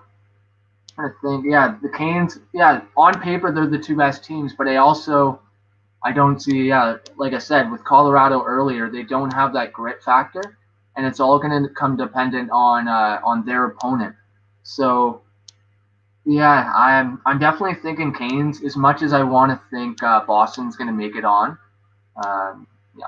Don't like Boston, but I think Boston has a great chance. Washington's excellent in the way they play, but Boston with that add of Taylor Hall and how he's playing, I'm thinking Boston is going to give Carolina a tough go, but I think Carolina is going to come ahead just because of their top six defense. Their two goaltenders are doing, more than expected. It's really hard on. I want to say Toronto, but even a team like Florida, I see Florida being an upsetting team on that side. But I'm gonna go Toronto. People are gonna frown upon me for going Florida or Toronto over. Yeah, going Toronto over Colorado. And I only think that because I think the Colorado lineup is slightly better than the Leafs, but their first two series I think are going to be a little more difficult and challenging than the Toronto Leafs or Toronto Maple Leafs 2 series. So when they match up in that series, if Toronto can play the way they can against Montreal, and if they play the way they can against a team like Edmonton, for example, I see them coming out with, the extra players that they have. They come out healthier than a team like team like Colorado, just because Colorado, St. Louis is going to bring it in that first series, and their second series is going to be among, a Stanley Cup contention series. Those are two teams that probably should be playing against each other in the Stanley Cup final in a second round.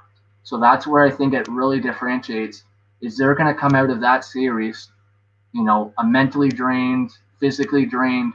They're going to know that they need to have a Stanley Cup final mentality coming out of that. And then now you're going to have a guy like, McKinnon, who's going to be that much more tired. I see the Stars in Toronto with their depth through four lines having a little bit less strain on them versus Colorado. But yeah, I want to take Colorado as the top, but I'm going Toronto just because I feel like it's the year. I got to root for my team. You can call me a dummy all you want for that decision, and it's just based off of how everything's sitting. Like, I think if Toronto had two harder challenges in their first two rounds, I think they have a way harder chance than Colorado. But Colorado's not going to have an easy round. Either is Vegas Golden Knights. And like we said, Minnesota could potentially pass Colorado, and that's just based off of that division. That top four teams in that division are so good, and it's not going to be an easy route for anybody out of that division. So Toronto coming in with a little bit more energy, a little bit less damage, and I'm not saying that's going to happen, but I just see that happening in comparison to that very challenging division. So I'm thinking Canes, Leafs, and I'm probably taking the Canes over the Leafs in the finals. But yeah, like we've talked about numerous times, it's dependent on if Toronto gets past the first round Blues. Yeah, if they get the monkey off their back and finally win a first round. So Carolina over Toronto for Brett with his Stanley Cup final and a Stanley Cup champion pick there. And one last another thing too is the best bet for you in terms of today. What would you like most today? The Vancouver Edmonton game, the Boston Washington game. What's your favorite side or total? I'm going to go Boston over Washington, just with how they're rolling and how things are going. I know that they're going to want to get on Washington quite fast.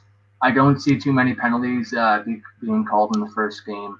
And like we said, if Washington gets kept off the power play, then I see them having a couple issues because they're arguably the biggest threat as a power play team.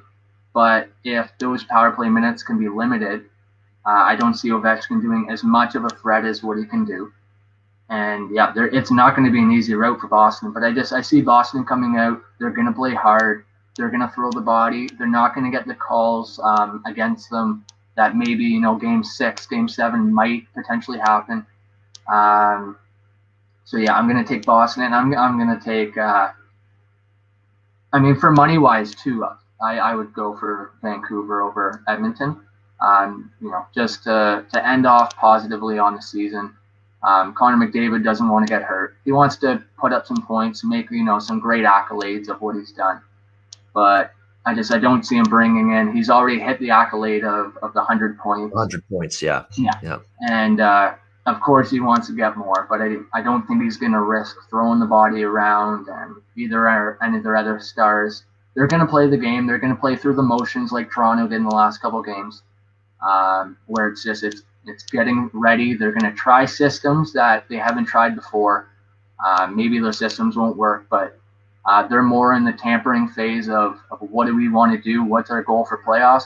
Whereas Vancouver is in the mode of let's prepare for next season by playing really well this season and finishing off on a high note. So Vancouver on that one.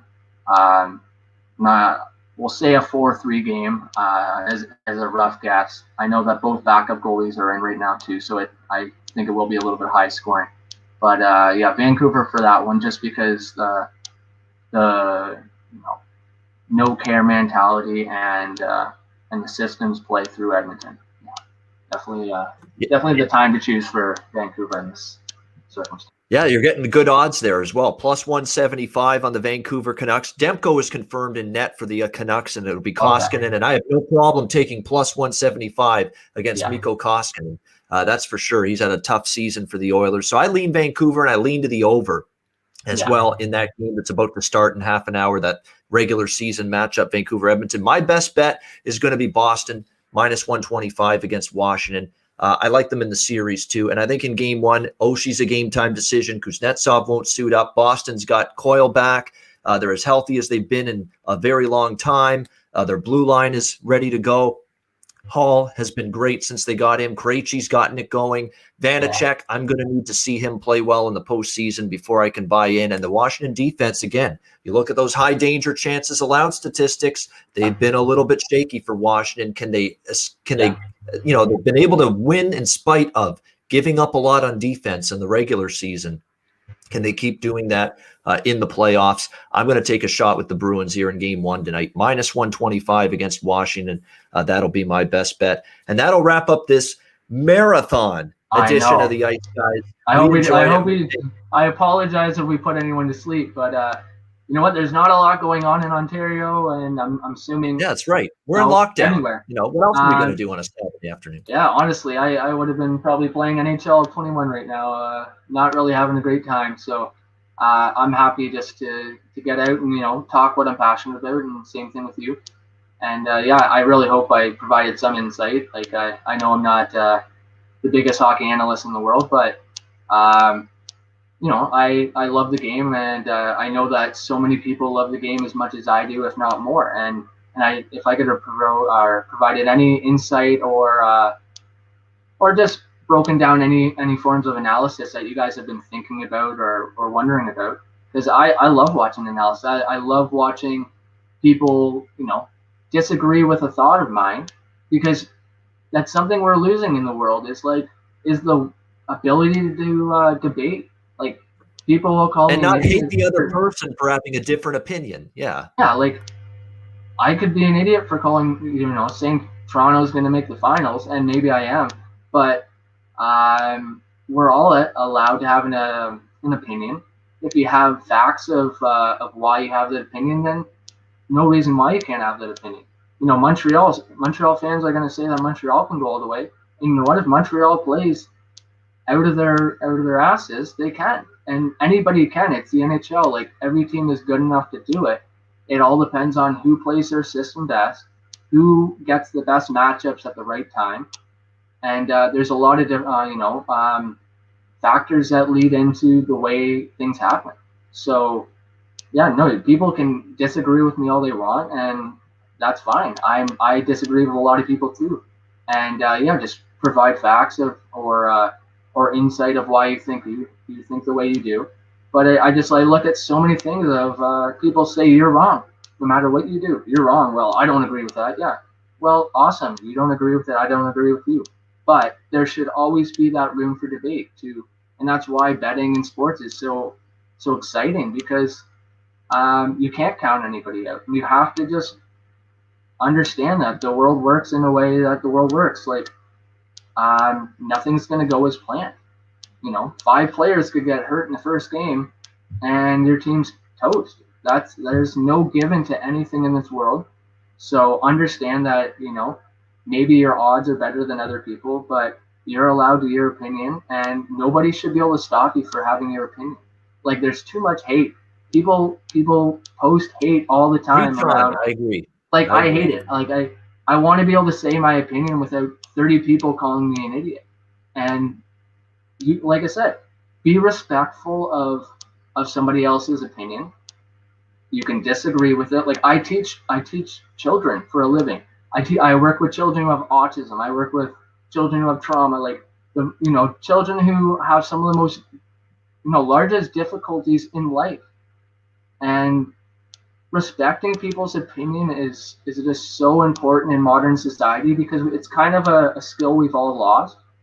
And yeah, have buddies and have your little rivalries all you want, but if you don't agree with what somebody's saying, you can be like, oh, whatever, you're an idiot. Like, but you don't have to be mean about it. You don't have to be rude. Understand, like, people are passionate about hockey as much as you are. So if someone thinks their team's going to beat you, well, let them have it. Say your facts. Let them say their facts. End it there. Don't say, oh, you're, rude. Because things online stay there. That's what people don't get.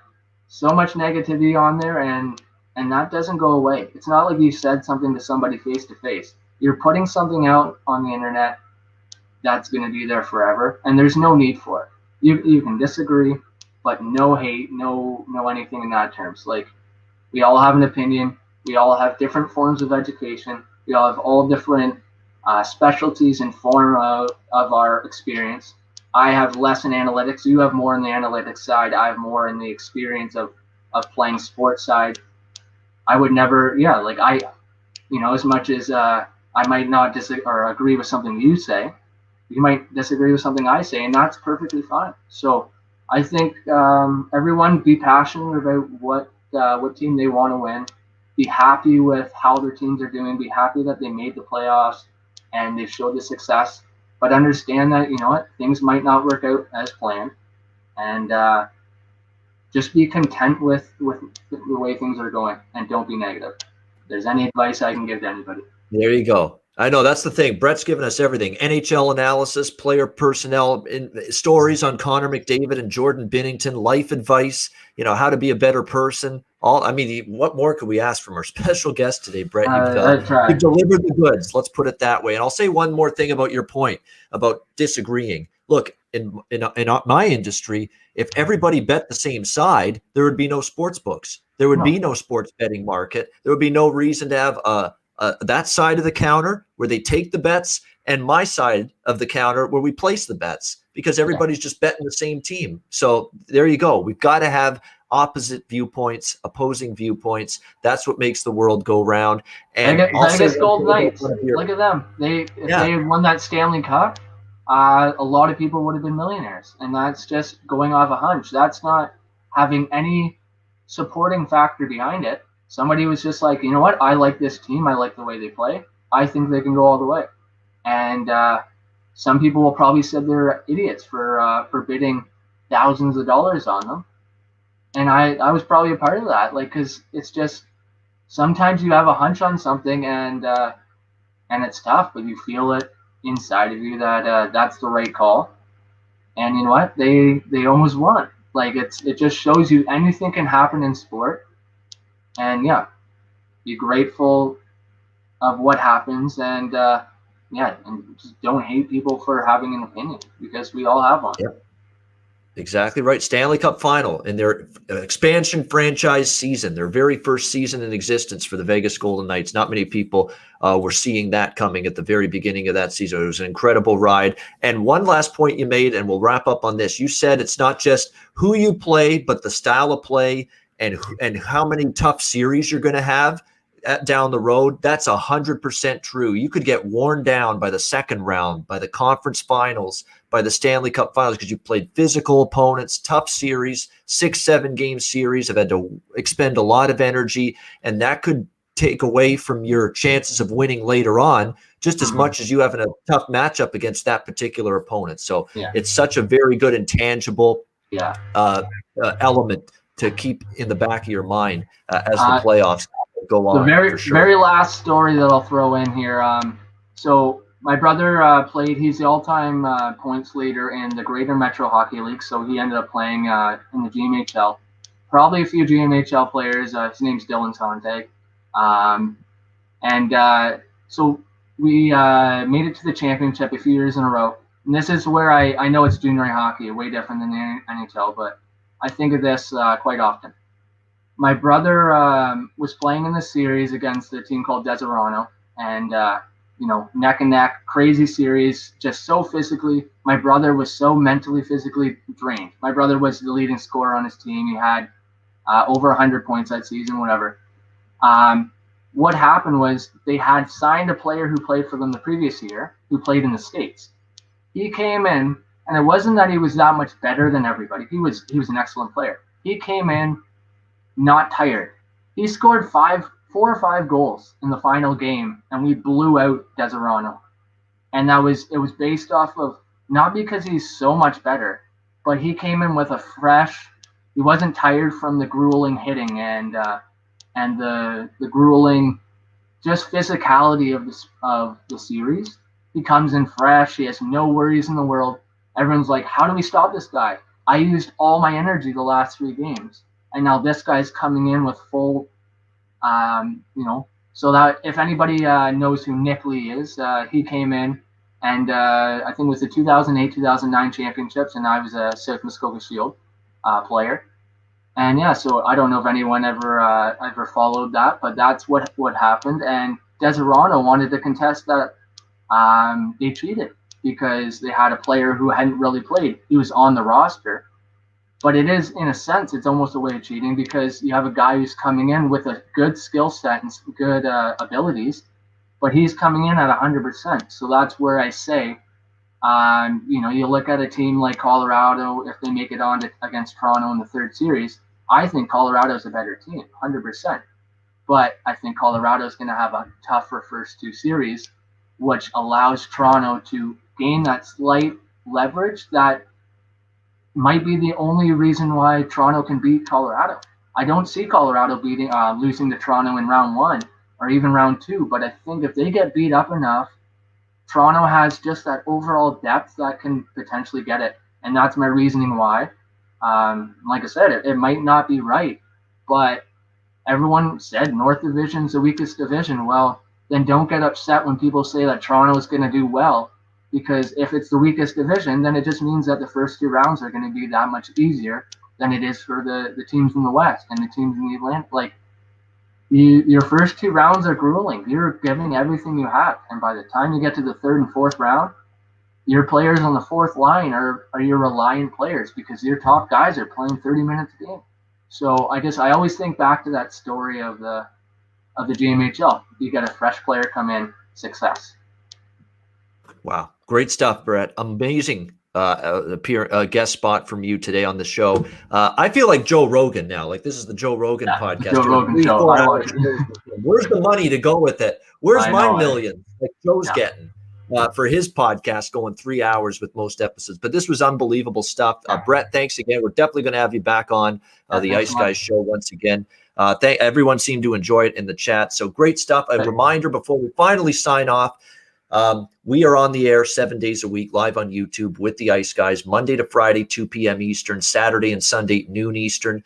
If you can't watch the show live, download the Ice Guys podcast in audio form on all major podcast platforms, Google Podcasts, Apple Podcasts, Spotify, Stitcher, and iHeart. You can find the Ice Guys podcast on all those platforms and outlets. For our special guest, Brett Sontag, did a great job joining us today. I'm Ian Cameron. Have a great Saturday. Enjoy the games, enjoy the Stanley Cup playoffs, and good luck. And we'll talk to you again tomorrow on Sunday for another edition of the Ice Guys presented by the Hockey Podcast Network.